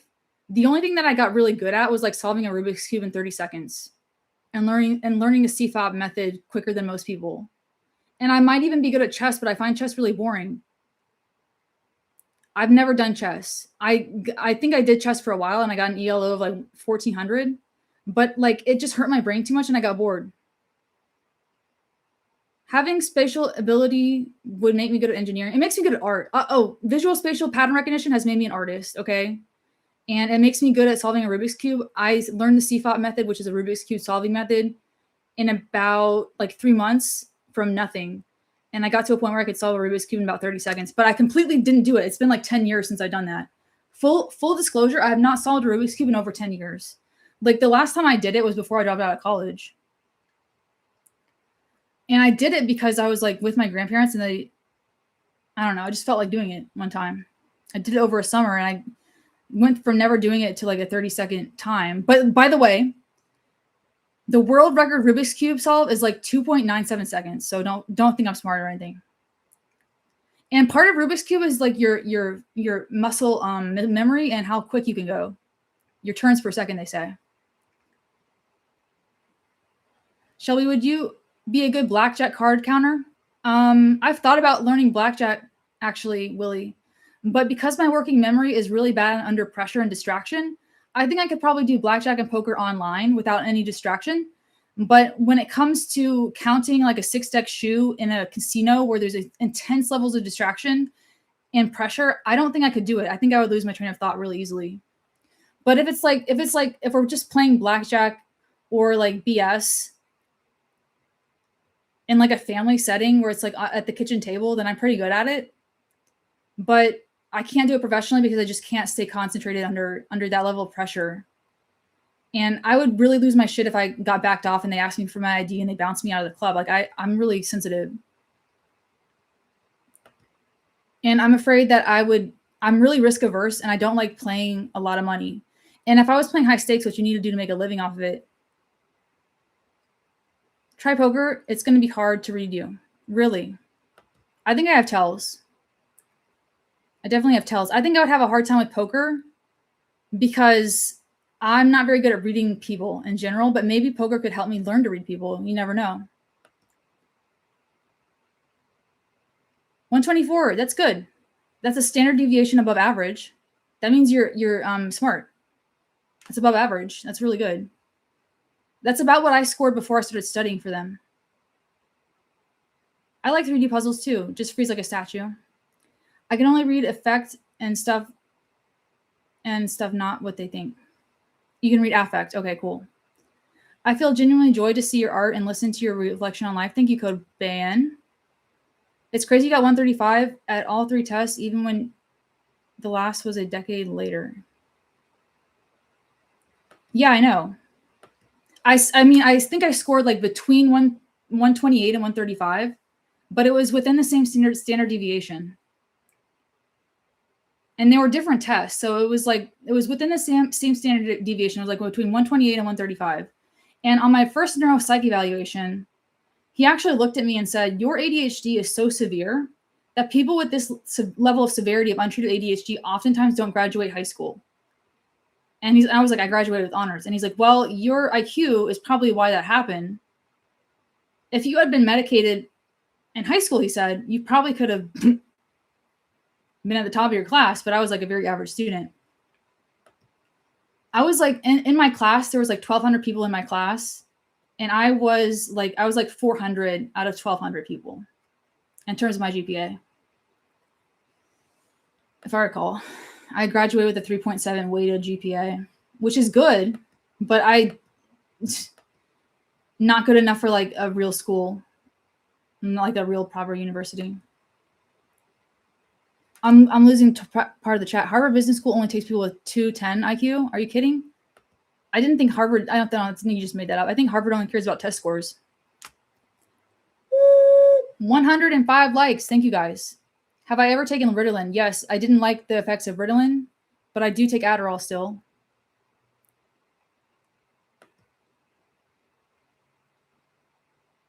I think Mary Savant, who Savant syndrome was named after, had like a 200 something IQ, but the IQ tests back then were not as standardized as they are now. So people say that her more estimated IQ is closer to like 180. I went to a college nearby. It was like one tier up from a community college. It was a state university, but it wasn't like the state university, you know, it was like a tier 2 state university. The top tier state university I couldn't qualify for because I just didn't want to retake the SAT. I probably could have done it if I had retaken the SAT, but they were looking more for like extracurriculars, and they were looking more for like volunteer work and like, have you built a well in Africa type shit. And I hadn't built a well in Africa type shit, so I hadn't like done any volunteer work. I hadn't like had any real world experience. I didn't know a guy, so I couldn't get into that particular the state school. Like UGA is, for example, UGA, University of Georgia, Georgia Bulldogs is the SEC like state school in Georgia. That's like the best public education you can get in Georgia. I went to one that was one tier below that, in North Metro Atlanta. And if you look into it, I'm sure you can probably figure out what it was, but you went to the State University, Nimrod. Congrats. Go Bulldogs. Did you go to UGA? The more I watch your stream, the more I doubt your intelligence. I don't blame you, Will. I'm an idiot at heart. It doesn't mean shit. Have you built a well in Africa? Yeah, like, no, for real. That's what they were looking for. They're like, have you built a well in Africa? Have you ministered to orphans in Romania? Like, what the fuck? All this to just party my ass off for 4 years? This is so dumb. By the way, I don't even like to party. Only thing I take are SSRIs, but autism destroyed my immune system. Wait, what? How does autism destroy your immune system? Interesting. Of my two tests went to the one was a higher percentage and one was a lower point score. Mine was 1320, but I didn't study for it. What, the SAT? I forget what I scored on the SAT. I have no idea what I scored on the SAT. I know I remember this. I got in the 78th percentile. So I was better than 78% of people who had taken the test. And that meant that 22% of people had scored better than me, which is an above average score, right? That's above average. But in order to get into a top tier university, you got to be in top 10, top 1. So it wasn't top 10, top 1. Mostly because I was so bored, and it's more of an endurance competition than anything else. And I am not really good at endurance. 78th percentile is cope. I had to take that twice, though. I had to take it twice because I fucked up the math portion of it. I was really bad at the math portion. It's easy, but you have to stay focused. And that was what was hard for me because I was unmedicated and I had to stay focused for like freaking 3 hours straight, which is not cool. But 78th percentile, pretty much across the board. I've always been in like the top 20% in terms of my performance in anything. Like for example, with YouTube, I entered into the top 20% of like subscribers within a month. So I've always like I find myself, whatever venture I do, pretty much near the top 20, top 25% of whatever I start and put my mind to. And I can't really seem to break past that barrier of like top 20, top 25%, which is a comfortable place to be. Peter, you should look into some like of the IQ YouTube channels that teach you how to solve these problems and do motion graphics on exactly what the thought process is.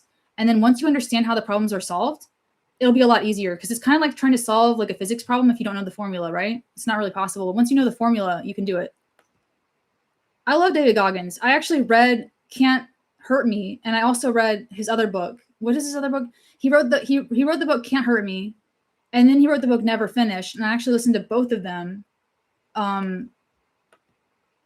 recently, I guess a couple of years ago. Can I set a notification when I'm doing a live stream? I'm always looking out for your streams. I didn't know they started. Oh, why is it not sending a notification? You can turn notifications on, right, Pavel? Pavel, I think that's on your end. In order to receive notifications from me, you have to press the bell icon after you subscribe. So press the bell icon. If it's not on this video, I think it should be though.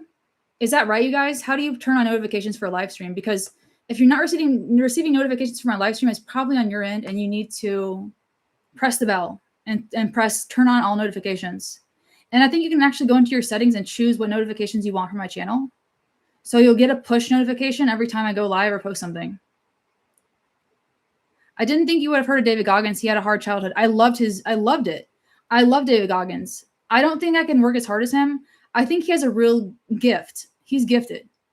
His gift is his tolerance for pain. And I think you can increase your tolerance for pain, but some people just have a higher tolerance for pain. And his childhood gave him that gift. And yeah, there you go. Dr. Tara is a true patriot, and I support all of her views and aspects of scientific research. Facts. Do you think you could have been an engineering student if you had the right support? No, Mune, because I have dyscalculia and I suck at math. My stepfather is an engineer. I actually got the highest grade in my physics class because I had an engineer at home helping me with my physics homework, but I don't like math. And I'm not very good at it. I don't think I would be a good engineer because I'm just not a mathematically analytical person. And I really struggled with algebra. But mostly why I struggled with algebra is because I couldn't figure out why we were learning it. Like, what is slope-intercept form even for? When it came to physics, I'm like, oh, this is what slope-intercept form is actually for. We are solving for the freaking force of the falling object. And that's kind of useful. And when it came, my mom is a CPA, yeah, she is. She works, well, she's not a personal accountant. She's more of a corporate like she's an accountant though. She's good at it. But I was good at physics and I was dedicated to getting really good at physics because first of all, I had an advantage. I had an engineer at home who does physics daily and he helped me learn and understand it. And he was my private tutor every single day. So I got the highest grade in my physics class. It was on level though. It was on level. But I liked physics because it was like practical. 118 is good, Maddie. We're all smart in here. I don't remember jack shit from physics though.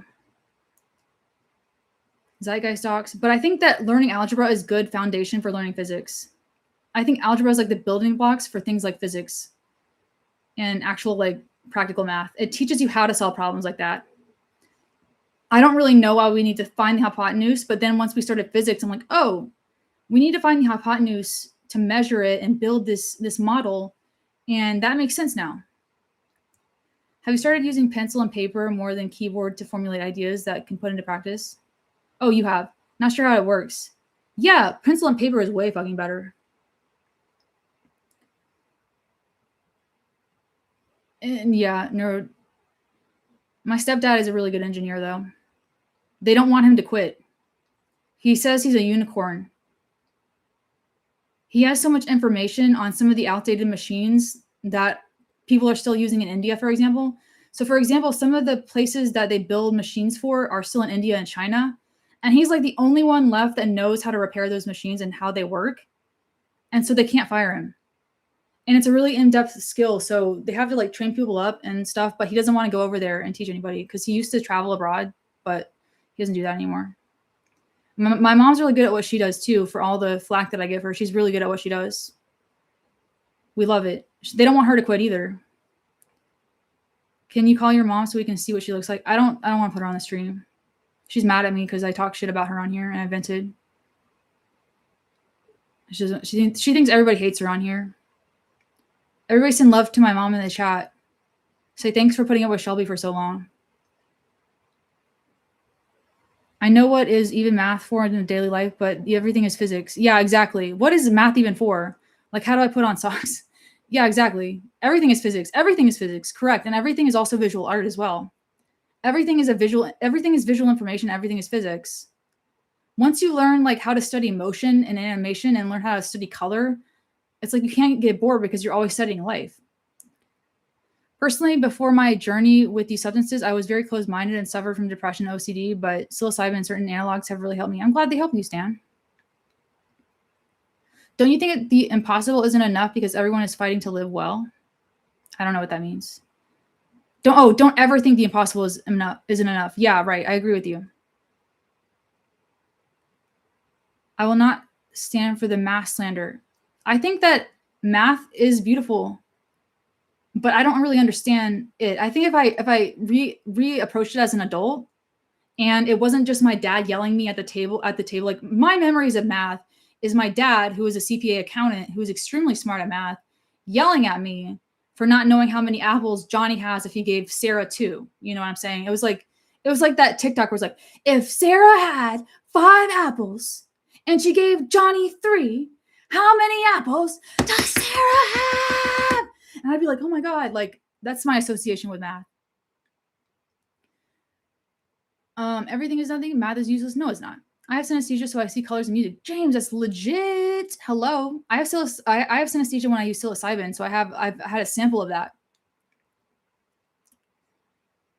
And you consult the officials and share lunar diplomacy. My celebrity crush. I don't know if I have one, but I think that my first crush was Zuko from Avatar: The Last Airbender, even though he's not a celebrity. But I had a crush on his voice actor. I would accept that reality if there weren't the fact that 40K in student loan debt. Crazy.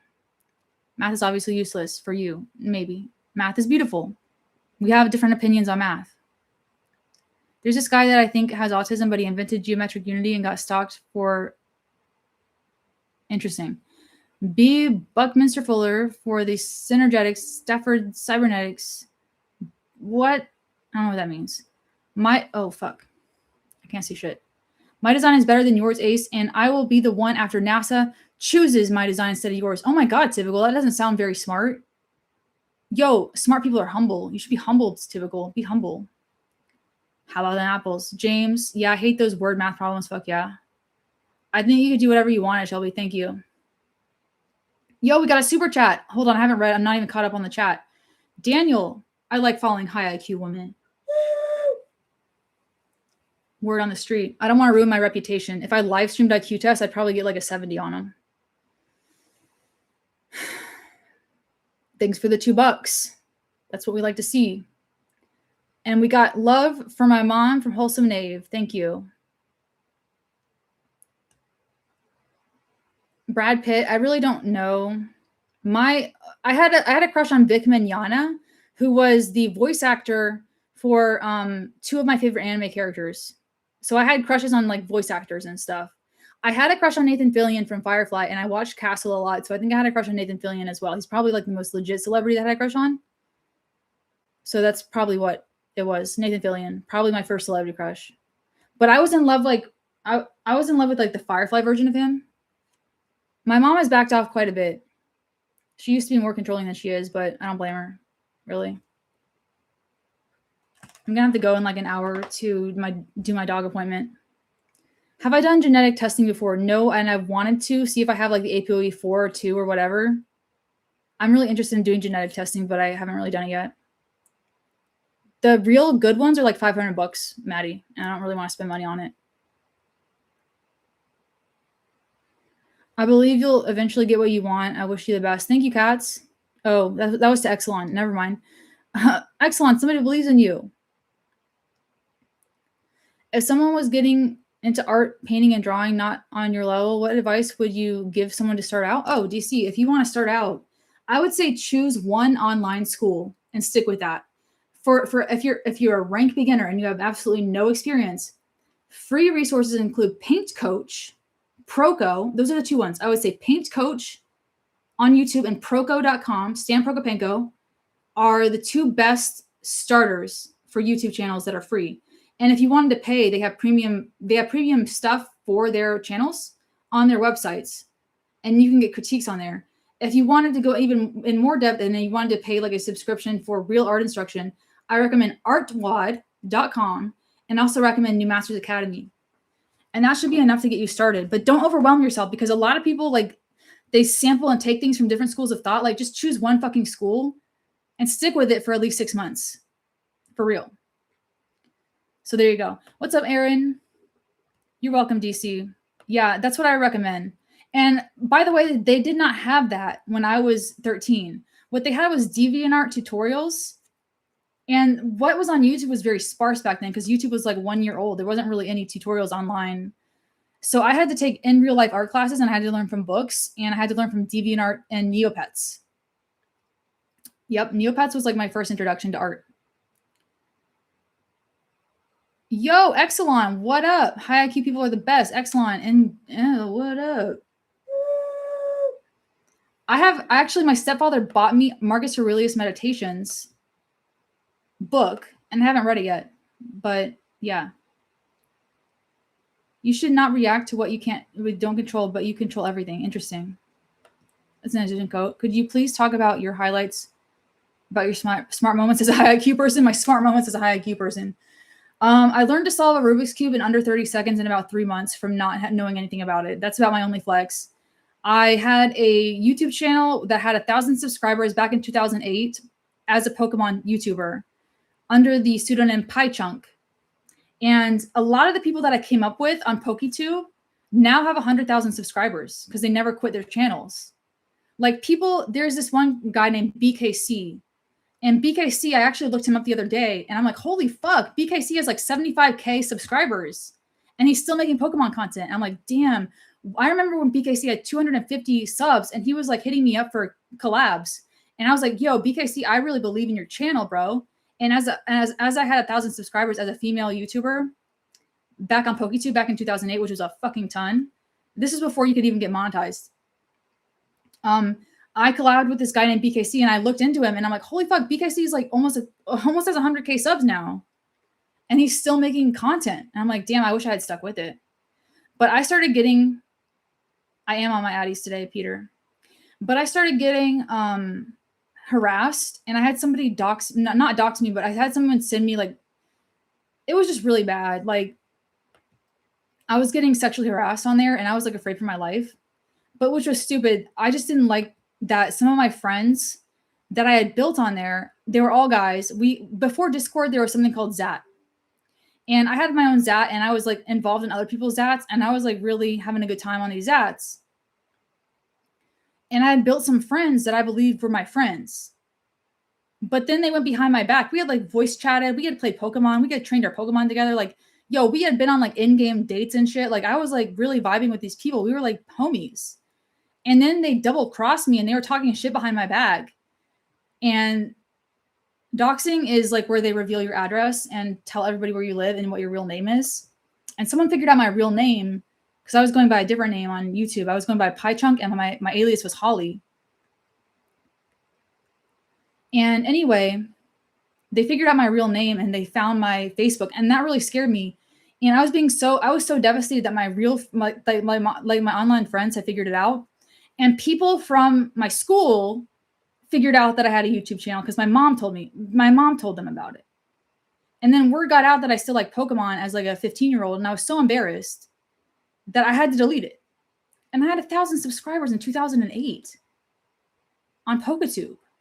And I was like one of the first PokeTubers. And I quit playing when Pokemon Black and White came out. And I quit YouTube. I never told my address to anybody. They just figured out my Facebook and then started harassing my people. 2008 was like OG. Like I had 1,000 subs in 2008. Like, and I really did it hardcore. Like I was into it. Like I was posting weekly. I was training up my Pokemon. I was like really into the competitive scene. I've been invited to collab. A couple people wanted to meet up with me at VGC. And I just chickened out of it. This was around the time where there was this girl named, I forget her name. There was this musician who got shot at a meet and greet. What was her name again? I forget. But there was like a lot of sus things happening at these cons. And I was really afraid to go to one because I thought I might be sexually harassed in person. Also, I didn't have a driver's license, and it's just a long story, but I could always start my PokeTubing up again. Do a gaming channel.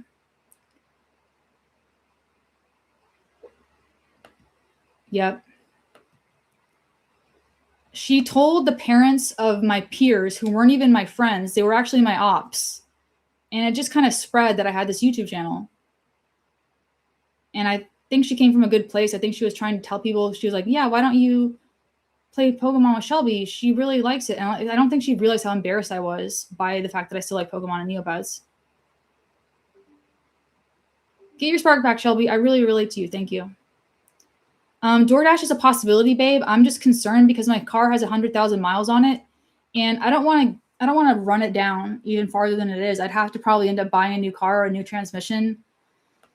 And I'm not sure if that's such a great idea because my car has already had some troubles. It had a $2,000 repair about 2 years ago. And I would really have to put away like 20% of what I earn just for repairs and probably buying a new car. I was looking into how much a new Camry costs though. And you can get a decent one for like $25K. But I don't like having car notes.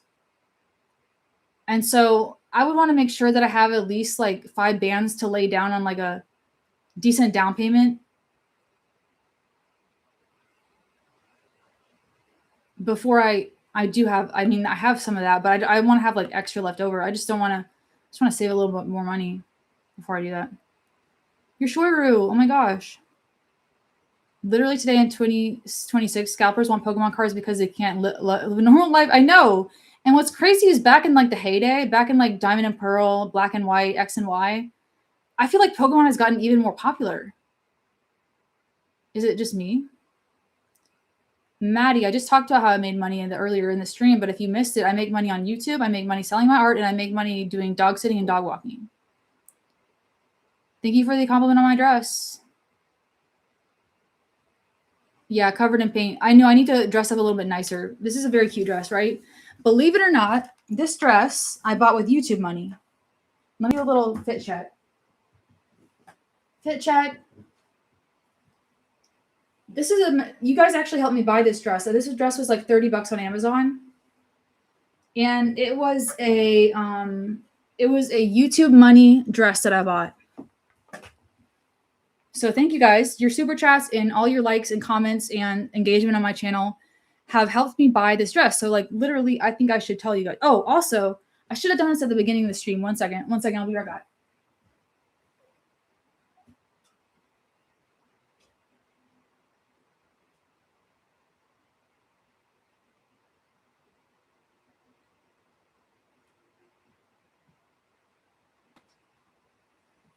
Okay, I'm back. I gotta fix up my room. So someone bought me these, which is these are panel boards for painting. So my Amazon wish list, I think, is still live. I don't know if it's still working right now, but somebody bought me all this. This is like 2, 4, 6, 8, 11 by 14 boards to paint on. And I don't know who did that, and I hope that they see this because I might just do a community post so they make sure they see it because I kind of did it too deep into the stream. But every couple of months, I'll get something from my Amazon wish list. And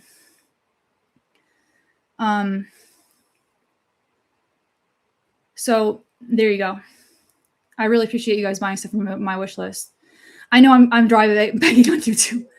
Dry begging on YouTube, but I do put some art supplies on there that I go through pretty quickly. And some of you guys don't like leaving super chats, but you don't mind buying art supplies that I directly use, which I appreciate.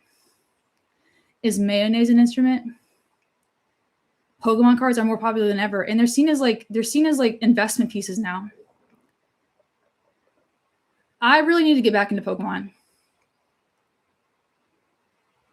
It's a lion. I'm not going to show you guys that one yet. Jason, I'm not going to show you guys that one yet. Oh, whoever said that. Pavel.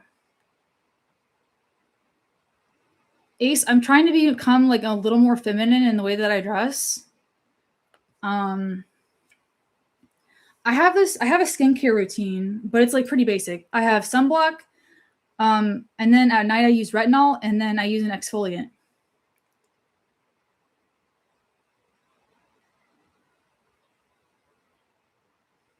It was so hot today on my dog walk. Talk about something interesting, dude. I'm bored. Maddie, look, I have no idea what to talk about. My dress, all of the YouTube money that you got, all the dresses my YouTube money has helped me get. Anyway, thanks, Maddie. I'm sorry you're bored. I don't know why you're here if you're bored, girl. You got the whole internet. Obviously, you're here for something. I saw a tweet one time where someone said every intelligent person they know is interested in a project that no one will ever care about. JLW. Facts. My passion project is the only reason I do chores. What do I mean by that? If I have a passion project that I'm working on, then I'll procrastinate on it by doing chores. I don't play Pokemon card game because it's too expensive. And I feel like the metagame changes too rapidly, and it's just, I can't keep up with the price. And so I play competitive Pokemon, and Willie, Capable Planet, got me started on Pokemon Champions, and I need to add him, and I need to add everybody on Pokemon Champions. And once that happens, we'll be in the clear. We're going to be playing Pokemon for days. I have Pokemon Champions on my phone. Retinol is a prescription skincare medication that partially burns your skin. You're supposed to use it like 3 times a week, and it prevents wrinkles. I can tell you that your skin is vibrant, and truthfulness means a lot. I think that I've avoided most of the signs of aging because I don't smoke and I use sunblock. I'm 33. How do I look for my age? I don't know. I still want to look young for my age, right? I've never done like filler or Botox. But I think I still look, I definitely don't look 25. You guys are too nice. I don't look 25, and I'll tell you why. Because I see pictures of myself when I was 25, and I'm like, oh, I've definitely aged since I was 25. I definitely don't look the same as I did when I was 25. There's just a little, my skin texture is like rougher now. But I appreciate that at least I don't look older. The best Pokemon movie was when they introduced Lugia. Oh, absolutely. Yes. Pokemon movie 2000. I do smoke, Wholesome Knave. I didn't start smoking until like the pandemic, though. Until after the pandemic.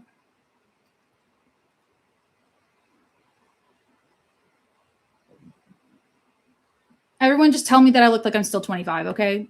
That's better than a super chat. Just lie to me. Lie to me. Tell me I'm 25. Even though when I look at pictures when I'm 25, I'm like, obviously I'm not 25 anymore. I'm 33, Maddie.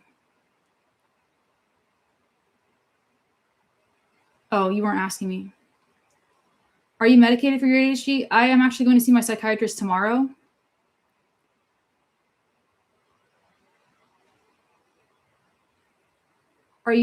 What medication do you take? I'm taking a atomoxetin. I'm taking pure Adderall.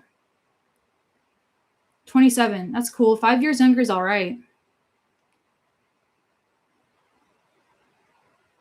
I was actually just listening to some country music on the way home from my dog walk.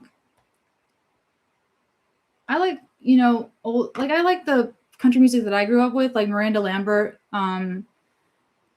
Luke Bryant. I don't really know who's new at this now. I look like a PhD student? Oh, thanks. Does Adderall make your brain shrink? If it does, I don't really have a fucking choice because I can't function without it. It'll probably give me dementia one day. I don't smoke a lot and I don't inhale when I smoke. But yeah, I do smoke a little bit for sure. I smoked today actually. I didn't smoke until I was like 30 though. I have taken Seroquel. That stuff tranquilized me to the point where I could not keep my eyes open. I think women are in their prime beauty when they become the mature cougar age. I think you'll be in your peak beauty then. Attracting younger guys. Yo, claim it. Let's claim it, Riel. Maybe that's the problem. I was doing the thing where I was like the cub and the young one in the age gap relationship. But yeah, my stepdad says the same thing. He's like, yeah, a woman's prime is actually in her 40s. In terms of like her that's what my stepdad told me. I think he's just being nice. But he's like, yeah, no, 25 is not your prime. He's like, I think he looked at me and he said, your prime is going to be in your 40s. I don't know. Like, I think he might be right. I've just been comparing myself to other people who peaked in high school. And since I don't want kids, there's no pressure. Since we all die, the thing to do is live in the moment and own your beauty because you don't age backwards. So true, James. And I need to get out there and own my beauty. I don't want to waste my beauty anymore. Honestly, you look 25 and they're all jealous of you. Yeah, and I realized that. I've been looking at some of my friends on Facebook and I'm like, maybe I'm delusional. But I think that I look better than them. But I looked up some of my bullies from high school and they've gained weight and they have like 3 kids and they're on their divorce now. But I'll say that I'm 27. I think I could pull off 27. I think I could pull off, like, if I said I was 27, would you doubt me? I still get carded when I go to new places. They don't card my parents, but they don't card my parents. They don't card my sister. They don't card my brother-in-law. They don't card my sister-in-law, but they card me. So I guess that's a compliment. Have I ever played Minecraft? I never really got into it. I'm sure I would have liked it if I had been like the right age, but I think it came out and got popular when I was like 20. So it was like just a little bit too late for me to get imprinted on that game. I feel like the games that you grow up with as a kid are the ones that imprint on you. And I never got imprinted upon with when it came to Minecraft. I was imprinted with Neopets, Pokemon, Club Penguin, and like Kirby and stuff like that. I'm sure Minecraft would be really good for me. Yeah, card me when I go and buy food. Like the last time I went out to eat, I bought beer and I didn't have my ID. And I didn't have my ID because I didn't think I was going to get carded, but I always get carded. But I didn't have my ID with me because I just fucking forgot my purse. And they did not ask for anybody else's ID at the table. My sister was there, my brother-in-law was there, my mom and dad were there. And they asked me for my card. I'm like, I don't have my card, but I'm 33. You can ask anybody. And they're like, no, sorry, we can't serve you. If you look, they said we card anybody that looks to be 27 or younger. And I'm like, oh, I guess I look 27 or younger. I know I shouldn't care about that, you guys, but I'm still a girl. I care about how I look, okay? And they didn't give me my beer. And I was really pissed off. So I was like thirsty the whole time. Never forget your ID. So I guess I can pull off 27 or younger. That's like in Georgia, they have to ID you if you look 27 or younger. So if I'm getting ID'd, I must be passing for at least 27. But I don't get ID'd at regular spots, like where I go to buy my regular like midnight beer. I go to get midnight beers like at 11:30 at night sometimes at my local gas station, and the guy knows me, and I'm one of the regulars there, so he doesn't card me every time. I like Blue Moon and Sweetwater, Pavel. I also like PBR, and I'll have a Tecate every now and then because they're cheap. But if I had to choose, and my expensive taste would tell me that Blue Moon and Sweetwater are my personal favorites, but if nothing else is available, a PBR and a Tecate will do just fine. I'm not really like a beer head. I don't really know like the difference between an IPA or like I don't even know the different types of beer. So like I said, Blue Moon is a premium beer. Sweetwater is premium, but like I'll have a PBR. I'll have a Tecate. Like just tell me your budget. No, for real.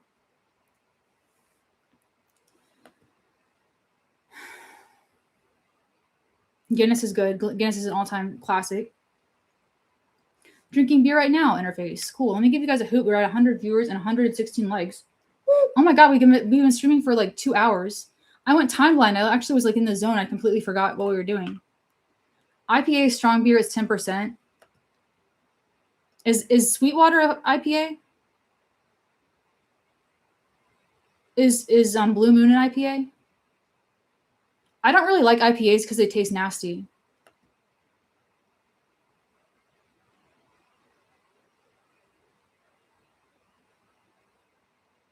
If you saw me in person, you'd say I was 25 and try to connect with me. Oh, okay. I look 25? Sis. Okay, cool.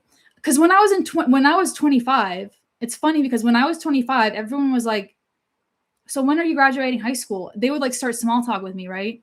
And when I was 25, they're like, oh, are you still in school? Have you chosen a college? Like, have you chosen like what college you're going to go to? Like when I was 25. So I guess they thought I was like 15 when I was 25. So now at 33, I look 25. And when I was 15, I looked like I was 11 because I hadn't even started my period yet. I guess I'm just weird. Anyway, Blue Moon is not an IPA. What are the different types of beer? My coworkers are in their mid-20s, and you look older than them, but slightly.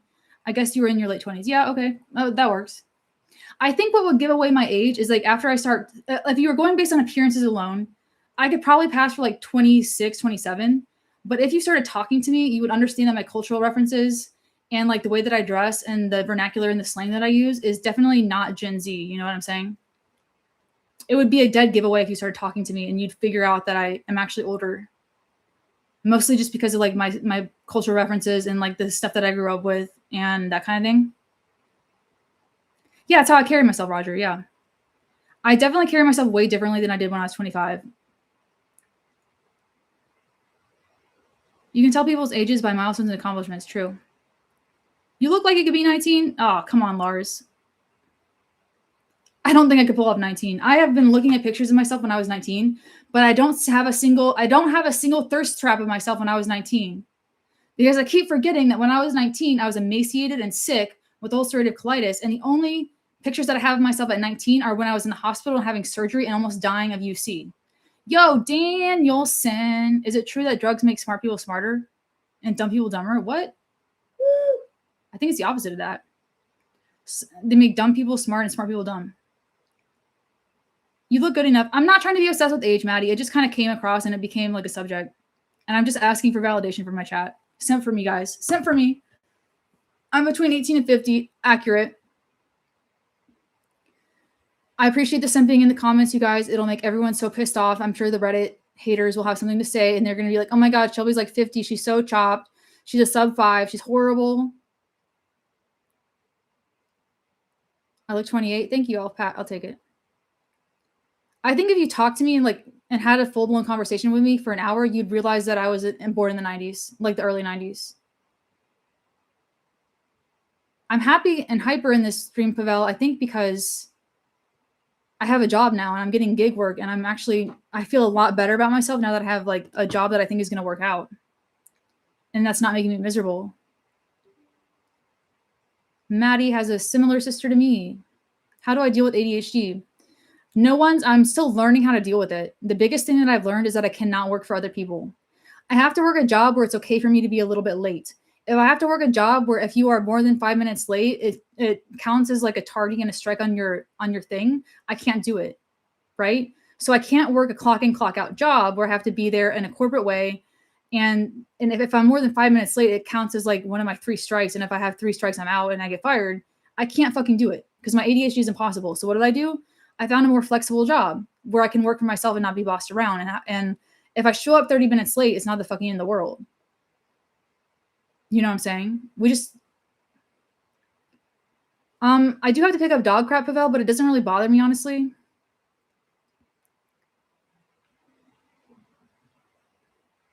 Can't do what? I'm working as a freelance dog walker and artist right now, Jason. Very true for us creatives. We need flexibility. I feel like it just works a lot better. I've already been late to this job once, but she didn't really care. I was like 15 minutes late. If this was like Kroger or something, I would have been reprimanded. If I'm 15 minutes late for a dog gig, it's not the end of the world. because she's not there and she's not expecting. As long as the dogs are fed and everything, it's fine. I mean, maybe she'll leave me a 4-star review. I don't know, but in all honesty, for the people that complain, why haven't you tried to change to a different system? What? I have no idea. I only speak English. Rala, maybe you're like a polyglot and you know every single country and you know every single language, but I don't know any country or culture besides America. I can't even move out of state. I tried moving out of state and that was too much for me.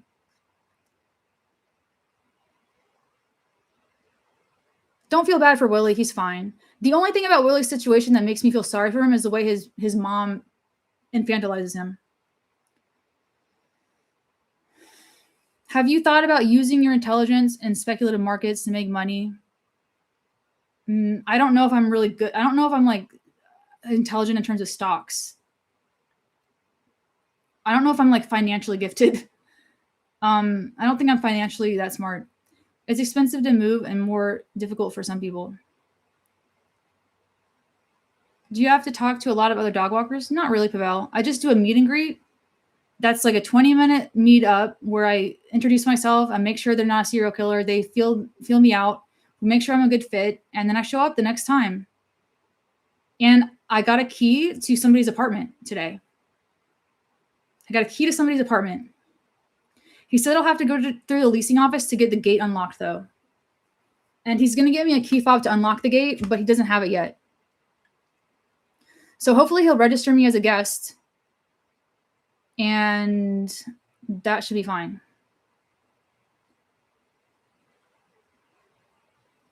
Jason, I took the proctored Mensa IQ test where you actually have to go to a location and take it. You can take the practice test online, though, for free. There's a Mensa Norway one that you can take. I want to learn a new language. Do you have any advice for me? Yo, I only speak English, homie. I don't know anything about that. The fact you know my name proves the fact that we can ask and see for a brief moment and find a way to make a breakthrough with you alongside celebrating my birthday. It's my only dream. Cool, Ace. How can you know if they're not a serial killer? Well, I just get a feeling. Like, I put my zip code in decent areas. The guy that I met today, his parents were literally there helping him unpack and move into the apartment. And the lady that I went to before, they both lived in really good neighborhoods where they had like a home theater in their basement. I'm not even kidding. There was a 3-story house with a home theater. So I'm like, is she going to kill me? I don't know. I better not fuck this up, though. How can I know not a serial killer? Also, Rover requires everyone that signs on to the app to do a criminal background check. And I feel like if you're signing on to Rover, you have to put your ID, whether you're a walker or a person pursuing someone to walk your dog. So they have your full ID and they have your social. So that offers some sort of insurance. It's not like I'm doing this off Craigslist or something. I agree. You kind of look Italian. It's because of the thin lips. Interesting. I might have some Italian blood in me. Who knows? Are you more of a scientist or an artist? Artist, dude. I'm in an art studio right now, bro. Context. I'm just kidding, Dr. Loga. I recommend Penguin parallel text for languages. Does this look like a science lab or an art studio? Be honest. I'm charging $18 for a 30-minute walk.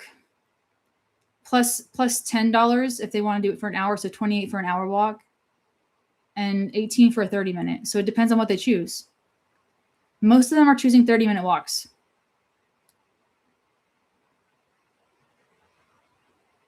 You think I'm so beautiful even in my sick pictures. Maybe that's because I'm used to seeing people like that and I can see past sickness, but you're still so pretty. Thank you. I think my hair was a little bit, I haven't showered today, so my hair isn't like on its most on point look. But I've noticed that my hair is not as thick and as glossy as it was when I was 19. I think that's normal, though. I have a couple gray hairs.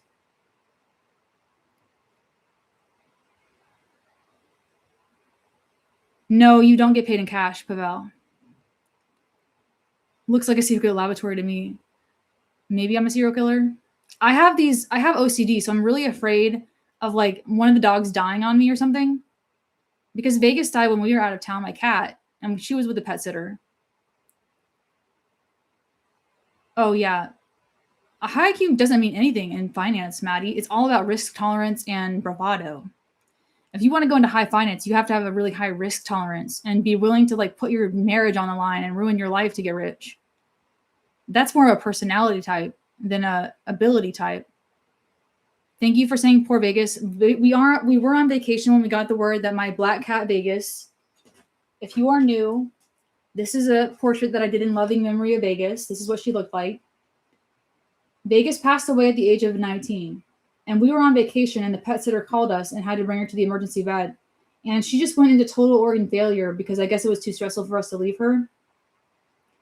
And she died when we weren't there. And I'm like really concerned that might happen when I'm doing Rover. Thank you guys. And before I started this channel, we also had a cat named Callie who passed away about 6 months before I started this channel. This is Callie. She was about 16, but you guys never met Callie. So we used to have 4 cats at once. Winston, Callie, Vegas, and Charlie. Winston was like a feral cat. He was really scared. He never liked being pet. I've been looking into like stuff that happens on Rover, and normally what happens is the pet sitters that fuck up. There's been horror stories regarding Rover, but it's normally about the pet sitter either not showing up, hurting the dog, or something else. I don't think there's been like a notified murder on Rover yet. And I try to keep my pictures on my Rover profile to be like modest so that people aren't choosing me for that reason. I'm going to have to go in like 15, 20 minutes. Actually, maybe more like 30 minutes I have to go. Callie. Oh, great cat named Callie. Poor Callie. Pavel, it's always so hard. Viva Vegas. I've done Rover. You've done Rover. Can artists be geniuses? Dude, don't you know Leonardo da Vinci, Dr. Loca? Of course artists can be geniuses, but not all of them are. I don't think I really am either. The dogs that I walk, I put a weight limit of 70 pounds so I don't get completely dragged around by them. And I have a breed limit as well, so I refuse to walk dogs like Rottweilers, Pit Bulls, and Dobermans, unless there's like an exception. So there's a certification on Rover called Canine Good Citizen Certification, where you have to get your dog evaluated. It's like a 1-hour evaluation that you pay for, and you get your dog certified that they're non-reactive around other dogs and that they're trained on the leash. And if they have a Canine Good Citizen award, then I'll do any size. But if they don't have the Canine Good Citizen award, then I just do up to 70 pounds and I have breed restrictions. Did you walk a Shiba Inu or a Husky? I walked a doodle, 2 doodles today, a hound dog, and a Chihuahua. That's my clients right now. I love that you're simping for me, Interface. I love it.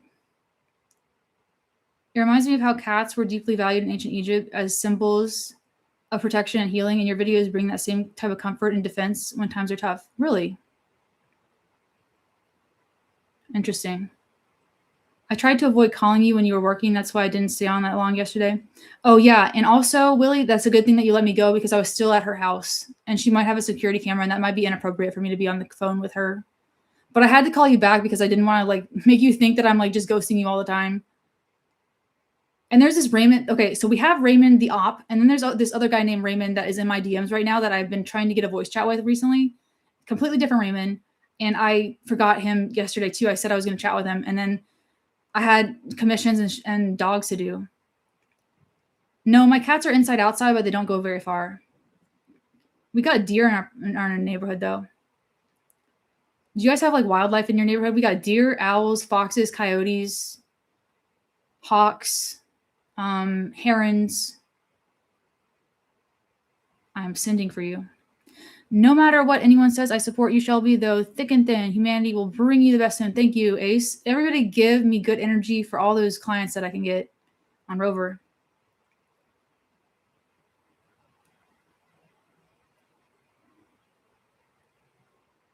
Hopefully it's not the older Raymond in disguise. Hope not. I don't think it is. And if it is, I'll know immediately if I talk to him. We have a deer. I have Raymond IP banned on all of my platforms, so don't worry about it. He's IP banned. Unless he like goes to somebody else's house, he can't find me. Thank you, Exelon. Guys, send me like a huge energetic boost and send it into the universe that I'm about to get like a really awesome rover client that lives like 10 minutes away from me, that lives in like Johns Creek, has a mansion, lives in the best part of town, has like 12 dogs that need to have me watch simultaneously, and they're super flexible, and they're gonna pay me for like a whole month. That's what we want. That's a dream client right there. Can we change the pattern so we get Shelby's energy instead? What? I'm giving you my energy right now. Ever caught Raymond's spies in the chat? Yeah, of course we have. That's why I got mods on mods in here right now. Oh, my tummy. I have 70 original songs. You should check them out later. 70, James. It's quite a bit. Oh my God. Shelby is getting all the love. Thank you, Wholesome Knave. Thank you, guys. Alex, James. I've been watching all your videos from Egypt. I feel like you are speaking directly to me. Everything you said is so true. Interesting. What is life like in Egypt, Amain? I don't know if I would be able to survive in Egypt because I don't think I would be very good at being a conservative woman. And I'd be so afraid to leave my house. I hear it's kind of violent out there for women, but I really don't know. That might be just like certain places. I really am not sure about it. I don't know much about Egypt. What's the first language of Egypt? Arabic? What if you saw Raymond walking around on all fours? What? As if he was a deer? Oh my God. Hey, dog. So I hope all this dog energy leaves my area and goes to yours. Thank you, Yields. This Raymond individual is intriguing to me. Some of you don't know my beef with Raymond Thoughts and Minds. This Raymond Thoughts and Minds fellow is a guy that has decided that he's going to ruin my life online. I think that he is an evil person. He hates me so much, and all he does is talk shit about me on his streams. He's been banned off YouTube due to his absolutely asinine and inappropriate behavior. He still streams on Kick, and he's a terrible human. I hope he loses his house. I don't even have to try. He will lose his house. I'm going to manifest it. God will not allow him to have a house. I myself would move to a farm in Georgia, breed emus whilst maintaining a farm. Is emu breeding the lucrative ace? I think breeding animals and doing animal husbandry in general is a very risky thing. It's not as lucrative as people think. I actually have a cousin, my mom's cousin, who breeds Labradors down in Texas. And she breeds them for the United States government, for military dogs, for detection work. I don't know how much she makes, but I think she had to work for like 20 years before it became profitable. And she was a police officer in the meantime. So in the meantime, she was a police officer. And I think she had to work a day job for 20 years before she could quit and just do dog breeding full time. Because establishing a bloodline is pretty tough, I think. Because you have to have a connection within the dog community to have access to really good champion bloodlines. And you have to really be a network and stuff to get all the inside information and to find vets that will do genetic testing for certain things. It really matters. So I do have a person in my family that works with dogs professionally. So that's somebody I could rely on if I ever wanted to go deeper than just dog walking. It's a really in-depth thing, Epheset. You have to do health testing. And health testing every dog that you use for your breeding stock is expensive. And not all the puppies are going to be viable to sell for the job that you made them for.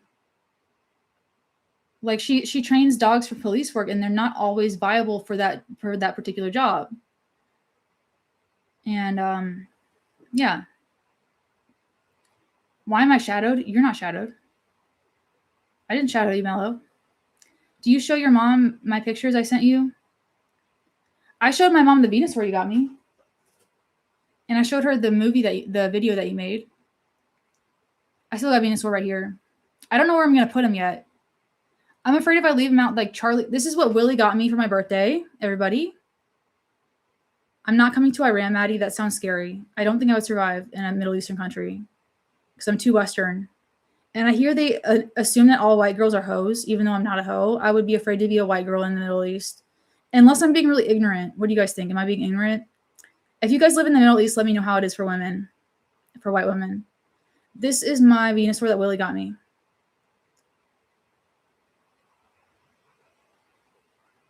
I've heard some dog breeds can kill a person. Yeah, they can.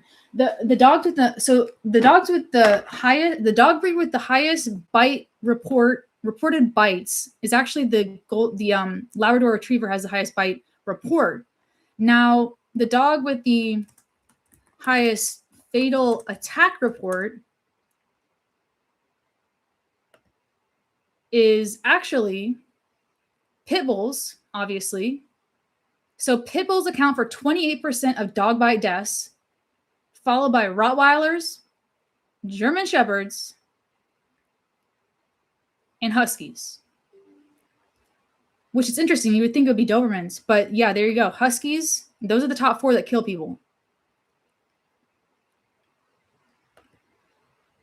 And I don't think pit bulls are proper for everybody.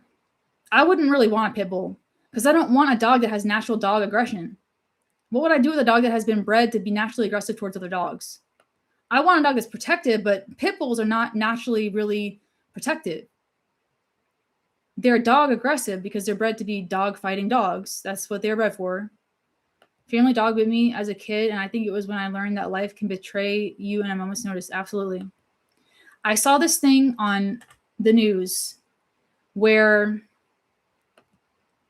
someone was watching a dog through Rover and they got bit and their face got torn up. And that's something I'm a little bit afraid of. Bulldogs look like they've been punched in the face, Pavel. Pit bulls are extremely emotional. I'm not trained to be aggressive. They're the sweetest little things. They have a natural tendency towards dog aggression, though, that has to be trained out of them. They are naturally built to fight other dogs. It's in their blood. In the same way, Kangal Shepherds also have built-in dog aggression because they were bred to kill wolves. So Kangal Shepherds are bred to kill wolves and coyotes and bears. So they're naturally aggressive towards other large animals. And if you don't socialize them, they can be a real bad thing. Dog racism? No, this is facts. 28% of dog bite deaths are caused by pit bulls. That's 1 in 3. Out of everybody that's been killed by a dog, 1 in 3 was killed by pit bull. There's 60 to 80 dog bite deaths a year in the US, which means that like 20 of them were from pit bulls. That's why I don't walk pit bulls, because I don't know these people. And now if it was my personal dog, then yes, but like I don't know these people off the street. I can't just go into a house with a freaking pit bull and just assume everything's gonna be freaking fine. So I have breed restrictions on there. You can't like officially put breed restrictions, but like I will decline an offer of a pit bull. Want Netflix and chill tonight? Maybe. Maybe keep pepper spray. Yeah, pepper spray is a good idea. My mom suggested that too.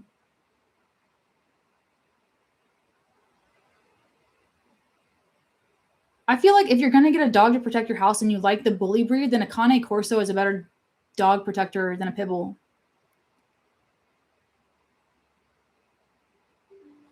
And then Dobermans are better at property protection too. I just think there's better dogs for the job. I just don't think that pit bulls were purpose bred.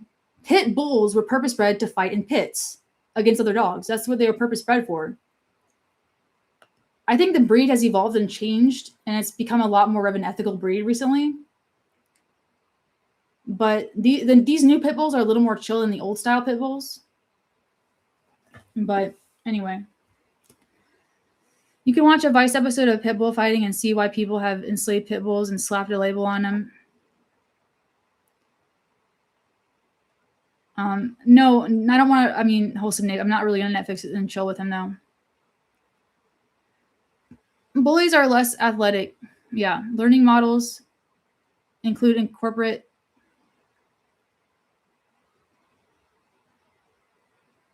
What types of dogs do the police use? German Shepherds and Malinois primarily. They also use Labradors for detection work primarily.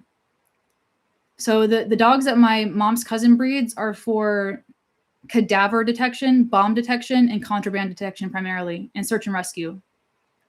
And they are award-winning Labradors. She's gotten dogs that have like served in wars and stuff.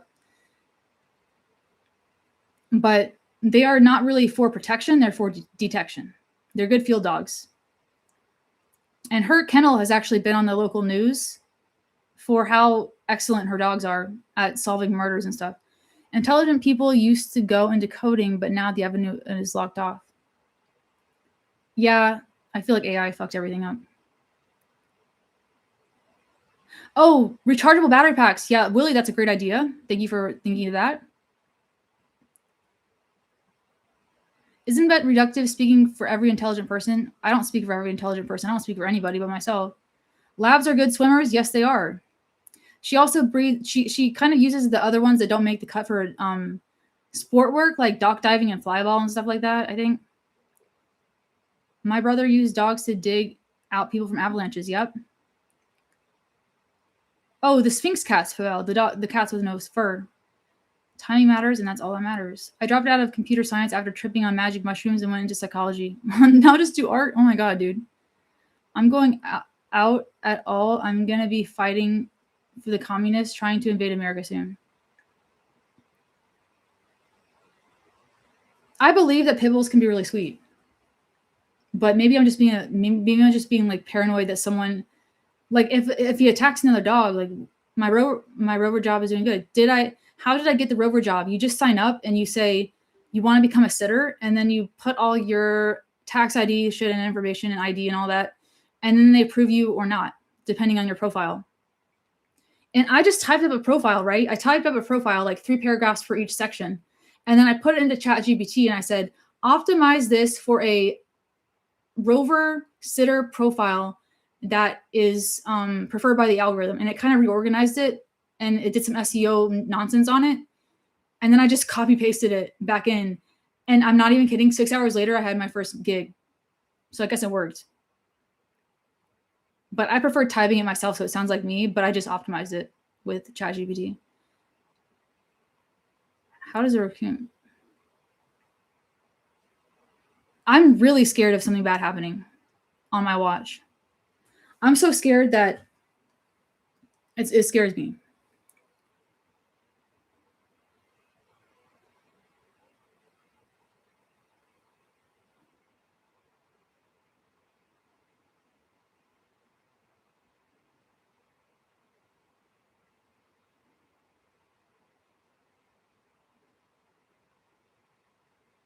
I just zoned out.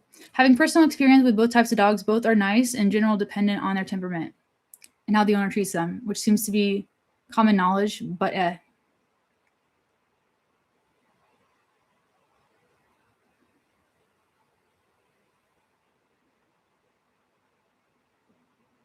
Yeah, I made $350 on my first job on Rover. It was a 6-day job, or 6-day job after fees. That is, the $350 is after the fees, and I still have to withhold for self-employment taxes.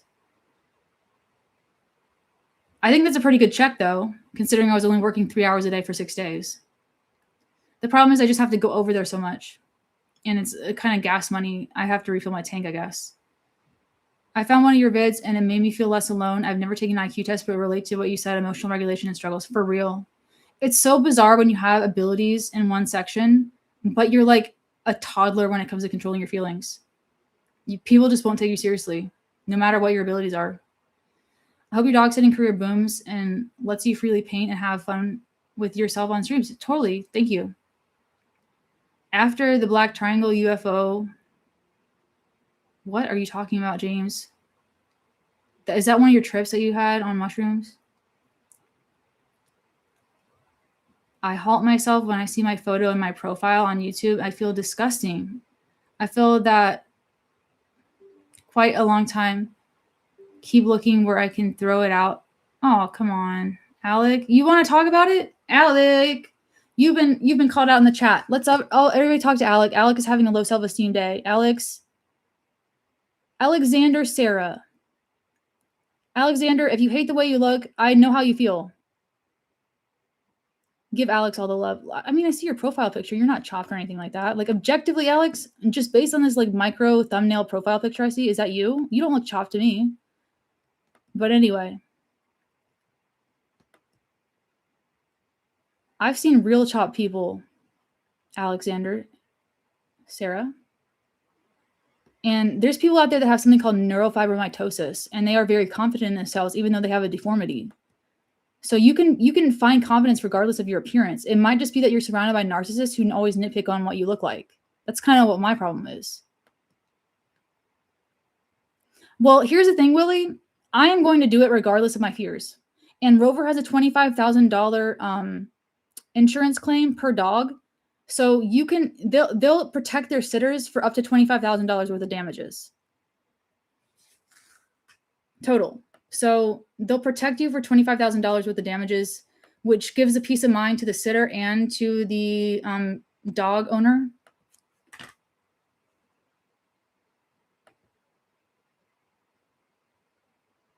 Part of my problem is you're always afraid something will go happen when it's not likely. And if it does, it doesn't always mean it's because of something you did. True, Willie.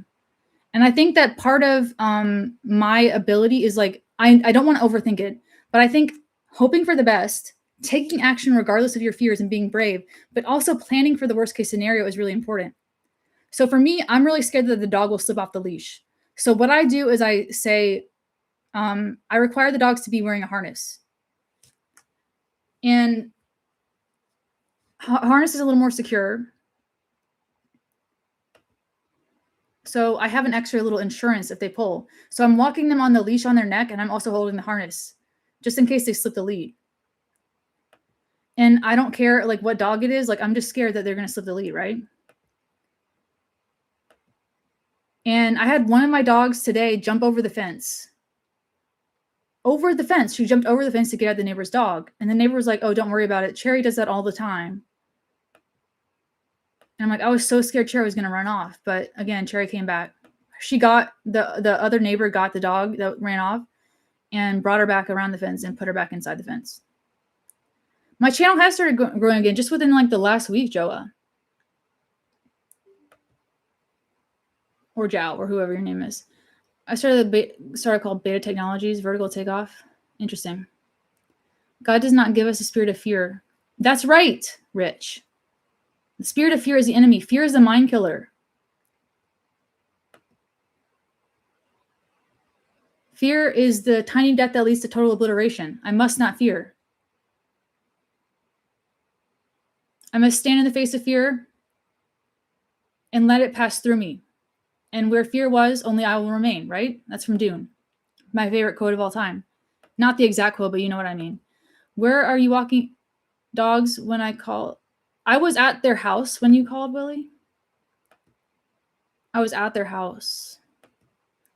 Chopped is a new Gen Alpha, Gen Z, late Gen Z term for ugly, Pavel. I've adopted it. Chopped just means ugly, Pavel. What did they used to call it?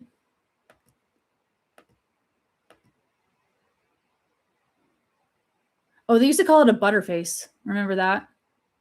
They'd be like, oh, she has a nice body butterface. Remember butterface?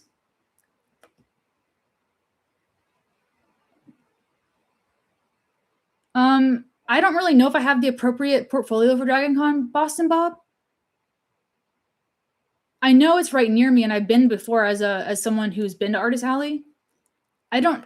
Maybe if I built a portfolio that was specifically for that, but I think most of the money that you make. Oh, busted, Pavel. Yeah, busted was what we used to say.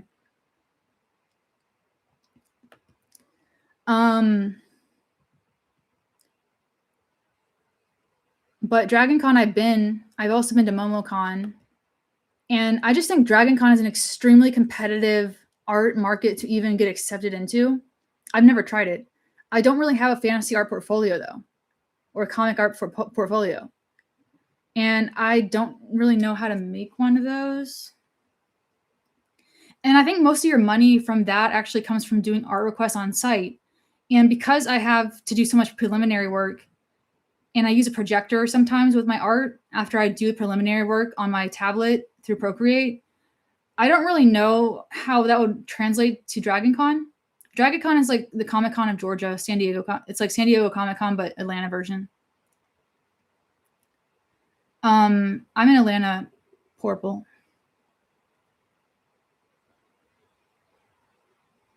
But I feel like I might be able to get into that market. I just don't know if I have a portfolio at this point for that particular market. I might be able to do maybe a smaller art market. No one was there, Willie. I was only there with the dogs. No one was there with me, Willie. I got your address, and I just need to get a P.O. box so that you don't know my permanent address. Before you come to NASA, though, you should know about my disabilities regarding your accident to accommodations. What sort of accident? Huh? As a 24 autistic female with similarities to you, any advice for moving forward? What would you do differently if you could go back? Well, I would probably comply with medication immediately. And I wouldn't keep trying to come off of it. I would also realize after getting fired for the third, like if I had gotten fired from 3 places of similar type, I would be like, oh, so after 3 tries, I've realized that this is not right for me. And I don't know, but the thing is though, back then, back in like 2011, 2015, there wasn't really that many options in terms of gig work. I don't know what I would have done differently. If everything was available as it is now, I would have like probably gone to school and to training to become a certified professional dog trainer. And I would learn canine CPR and I would learn canine stuff and become like a dog person at a fraction of the price that I spent on school. And maybe I could major in like animal psychology or something. I don't know if I went to school, or maybe just major in psychology instead and finish that. And I would realize immediately that I can't work for anybody else. I would not try to do that and consider myself a failure because I couldn't do it the same way as my parents. Interface, why are you so surprised? My tummy hurts.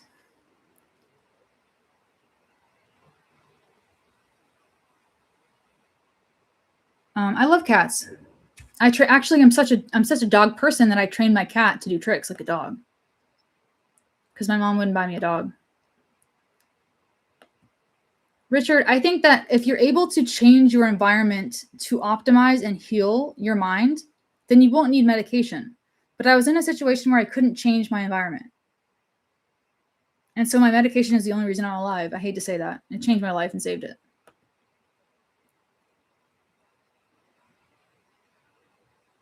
So in an ideal world, you would have all the resources needed to optimize and heal your environment and heal your brain naturally. But we live in an oppressive system. If we didn't live in a fucking oppressive system, we wouldn't have to take meds. It's not addressing the underlying cause, but if you can't fix the underlying cause and you've identified what it is, then like, what are you supposed to do? Just suffer? At least it like nerfs the suffering a little bit. You love my accent? I have an accent interface. Thank you. I didn't know I have an accent. What kind of accent do I have? A cat will never work for the police. They'd rather get run over. And that's the thing about dogs, Wholesome Knave, is that they work for police. You have to have an environment where you can have peace of quiet. Yeah. This is why Neanderthals and Denisovan died out. Why, James? Why did they die out? I think the Neanderthals were an extremely intelligent species. I bet if you taught them CFOP, they could probably solve a Rubik's Cube. I am low-key Einstein. My love is generally for the conscription of others and success. Interesting. Thanks for being blessed to leave and start over after burnout, addiction, and abuse. Trying school again, wanting... Oh, thankfully you have. Wanting to go... Interesting. Good luck, Sunburnt. I hope you succeed. I don't think I have like an accent. I'm speaking American as a native speaker. I have a pretty default American accent. Once from you did sound like I was from New York. Yeah, I kind of mix it up. Sometimes like a different side of my personality comes out and people tease me for it, but whatever. Companies definitely discriminate against those with disabilities. Honestly, yes. I'm honestly...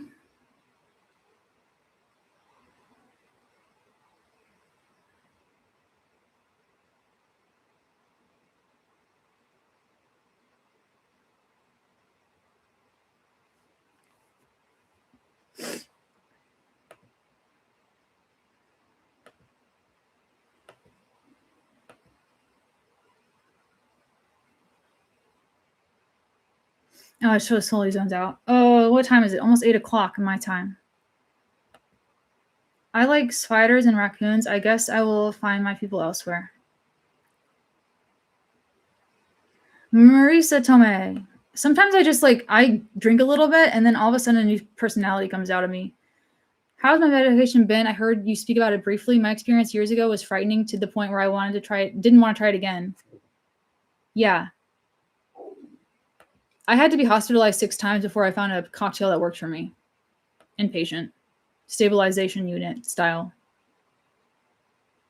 They held me there for 6 weeks each.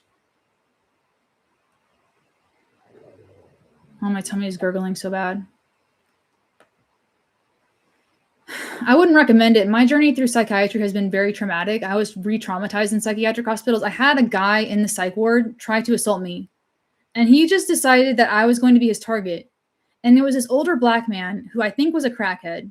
He had no teeth, and he would just stagger towards me and try to drag me.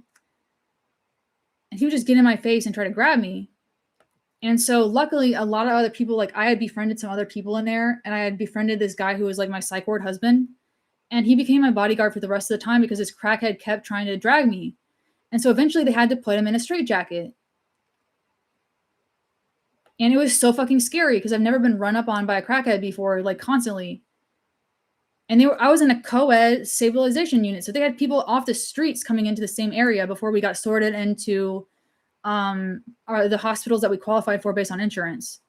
So I was placed into like a state facility at first before they switched it up after like a week and transferred me to a better facility because I had my parents' insurance.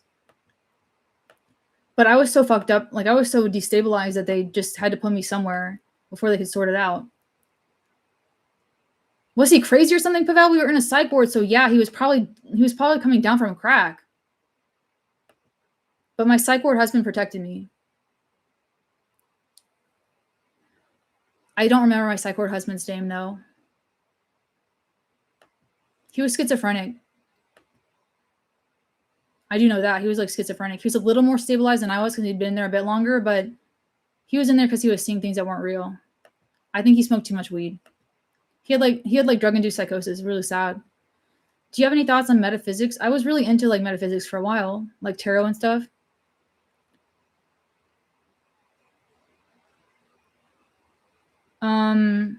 I had like a semi-psychosis where I was like maladaptive daydreaming compulsively to the point where I could not be in touch with reality.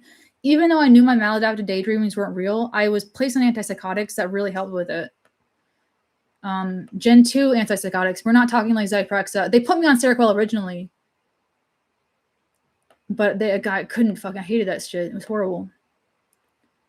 Seroquel made me feel just drunk as fuck, and I was like, I couldn't stay awake. It was horrible. But then they put me on Zyprexa. That didn't work. Then they put me on Ativan. I was like, you guys are gonna drug me up with benzos. I don't want to be on benzos, so I've refused the benzos.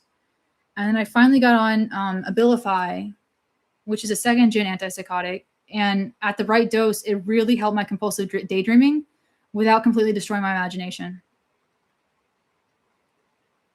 And I also take fluvoxamine, because that's specifically for OCD. And my maladaptive daydreaming was so fucking bad. Like I couldn't do anything. I was just stimming and maladaptive daydreaming all day long, to the point where like I had to do something about it. Everybody's brain chemistry is different, Pavel. That's what's so funny about it. Like I talk shit about Paxil, because Paxil made me horrifically suicidal. I had insomnia and I was having shadow people creeping around my room at night, and I was seeing shadow people in my periphery. And some people are like, yeah, Paxil, that's the one that saved my life. I'm like, that's the one that almost made me kill myself. Like, we're all so different, right? It's so funny. Anyway, especially my sister and I were both on psych meds, and we were like, I would always ask my sister, like, which psych med did not work for you? And she's like, oh, it's all these. I'm like, I'm going to try that next because we're so opposite. The shadow people. I had skinwalkers when I was on Paxil. And then I tried to withdraw from Paxil. Even though I tapered, I had the worst withdrawal symptoms from that SSRI than I did coming down from the fentanyl that I was on when I was in the hospital for my surgery.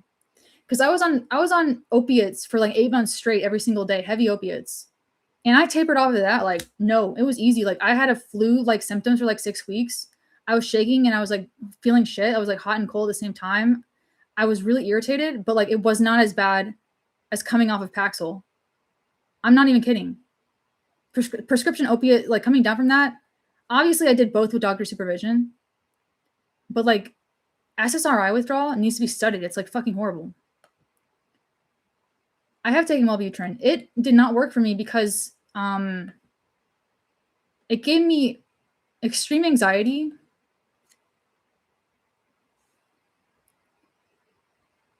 And I didn't like it. What is icing yourself? I don't even know what icing yourself is. What is that? Some people do not respond well to medication. They have treatment-resistant depression. Thank you, James. Good luck to you too. I should probably go because I gotta go take care of dogs. You're schizotypal, Maddie. What is your cocktail and how long did it take you to figure it out?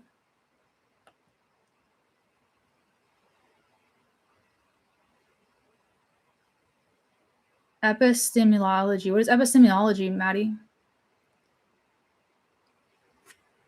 I don't know very much of anything. It seems to be where a lot of fears might come from men, but they were obviously under the influence of something when those things were happening. That's not most men. Yeah, you're right. You're right. You know what? The people that have like tried to ruin my life have always been, at least at one point in their life, addicted to something, including Raymond. Like pretty much everybody that I've ever had a problem with ever has been some kind of junkie. Like the person that was harassing me at work when I worked at Goodwill, he was clearly schizophrenic, clearly psychotic. And so it's not really men that I have a problem with. It's like unmedicated, mentally ill people in active addiction that I have a problem with that just happen to be men, because addicts who are attracted to women are very predatory people. I've been preyed upon by, like, I've been attempted preyed upon by like a female predator who I believe was also on drugs. But that was really short. That was quick. A lesbian predator who was clearly attracted to me, but I didn't like her. And she got off on telling me what to do. This was also at Goodwill. She got off on bossing me around, even though I had been there longer than her. And then she got fired for trying to steal like a whole truckload of shit from Goodwill. And yeah, the guy that defended her and was like, oh, you know, Jessica, she's not that bad. She's just bossy. And I'm like, no, she's singling me out. I complained about it, and she was not my supervisor, Filippo. She had been there less long. She was not a transfer in from a different store who was a supervisor.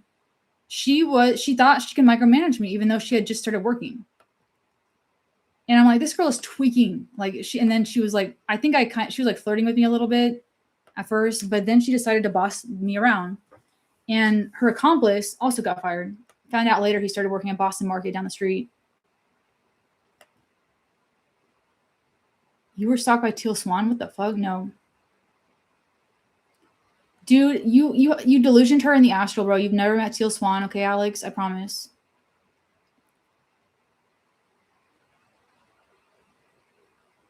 Teal Swan did not stalk you. You've been having delusions about her, Alex. You told me this already. And part of Teal Swan's appeal is that she really appeals to people that are in active psychosis or in mania. And that's how she gets so much money. I'm not saying that she is like wrong about what she says, but she really has an audience of vulnerable people.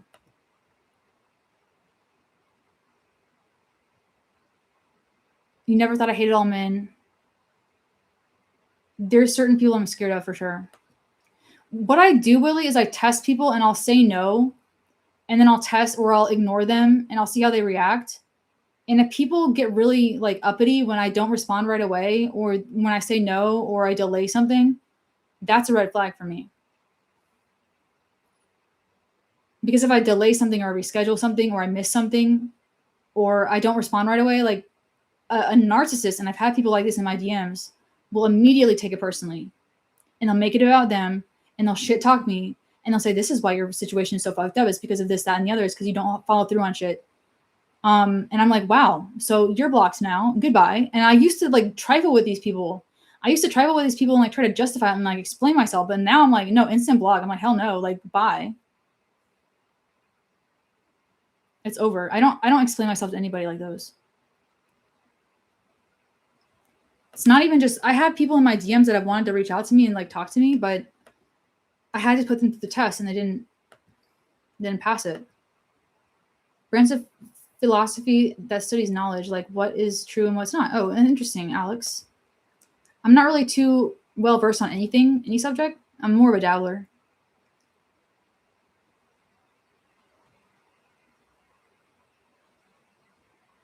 Wholesome Knave, I'm sorry about that. Like, DM me again, Wholesome Knave, and tell me that you're Wholesome Knave again.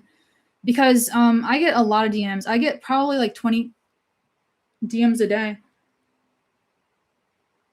And I probably got a whole bunch more. And let me check. And the reason I say that is because my channel just got picked up by the algorithm again this week. Some of you are new here. I've been streaming for almost 3 hours, which is like a record stream for me. And I'm going to have to go in like 5 minutes because I have to go walk dogs.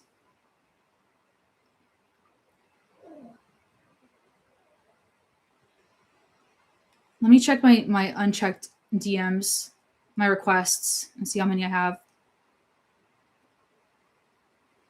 Interestingly enough, I only have, I have 6, 7, 8, 9, 10, 11, 12, 13.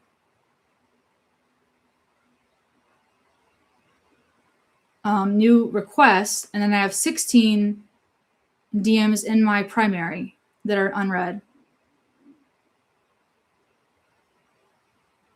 I am doing a dog check-in this evening, so I got to go in like 3 minutes.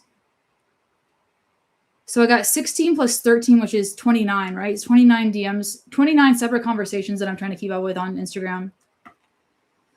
So if I ever don't respond to you in like 3 days, or like if I don't respond to you like within a day, just like bump the post a little bit.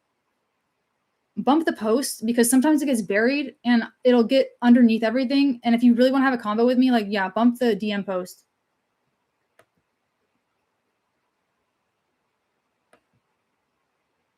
It's actually her torturing me in the astral realm. No, I don't believe that, Alex. I think that you have a delusion of grandeur. I was in drug-induced psychosis once, and I thought Britney Spears was speaking to me telepathically. It turns out she wasn't. It turns out Britney Spears and I do not have a special connection, and that we're not actually the same person, and that I can't actually go into her body, and she can't vice versa with me. That was the drugs, believe it or not, and that was the psychosis that happened after the fact. So no, if you're having delusions that a celebrity or public figure is a part of your life and you have never met them, in all likelihood, you are in psychosis.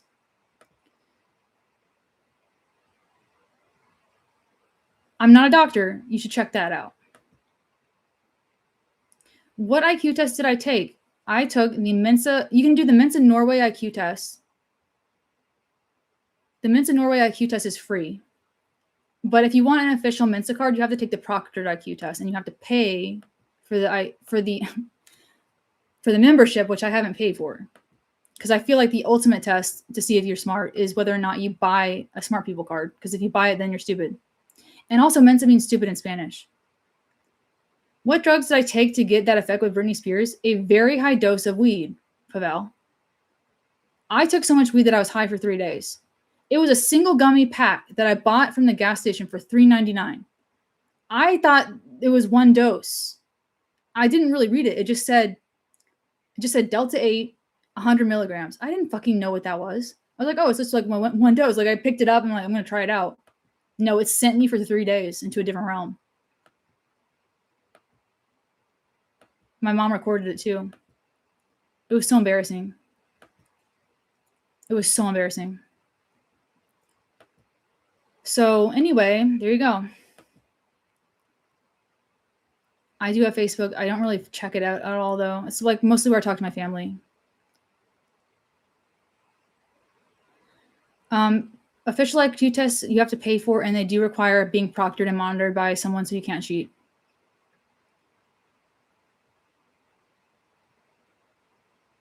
I was so fucking sure that I manifested Britney Spears in my room.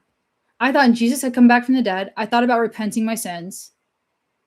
I was having persecutory delusions where I thought that at the last, like there was about to be a bomb dropped on my house, that World War III had happened, and that there was going to be a torrential flood across the river in the river across from my house, and that our house was going to sink, and that my entire city was on one big sinkhole, and that it was all going to sink, and I was the only one that knew about it.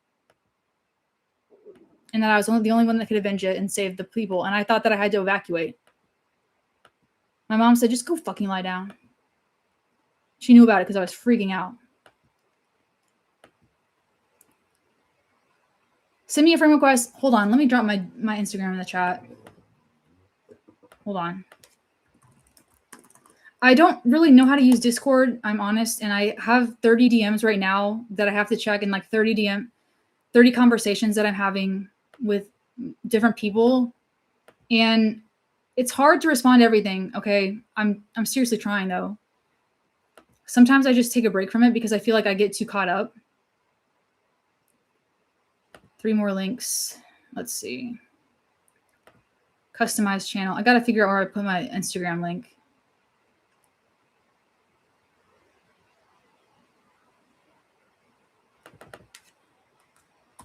It's in my bio, but I'll post it.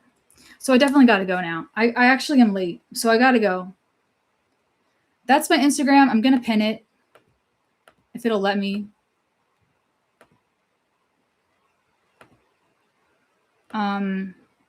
Please avoid marijuana, though.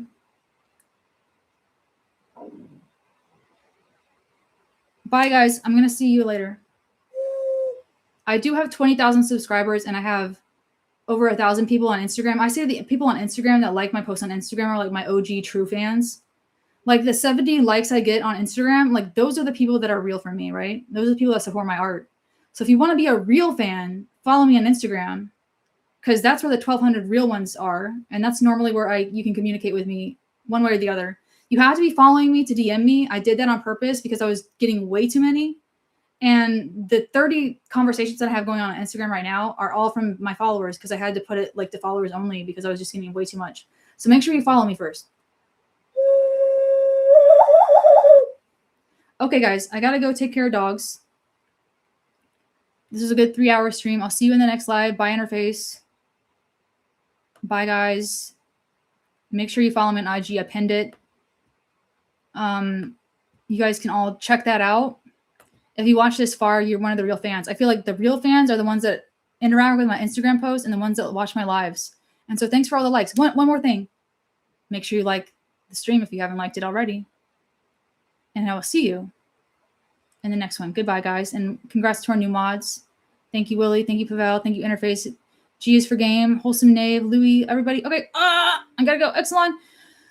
Thanks for all the super chats. And I'm going to go. Goodbye.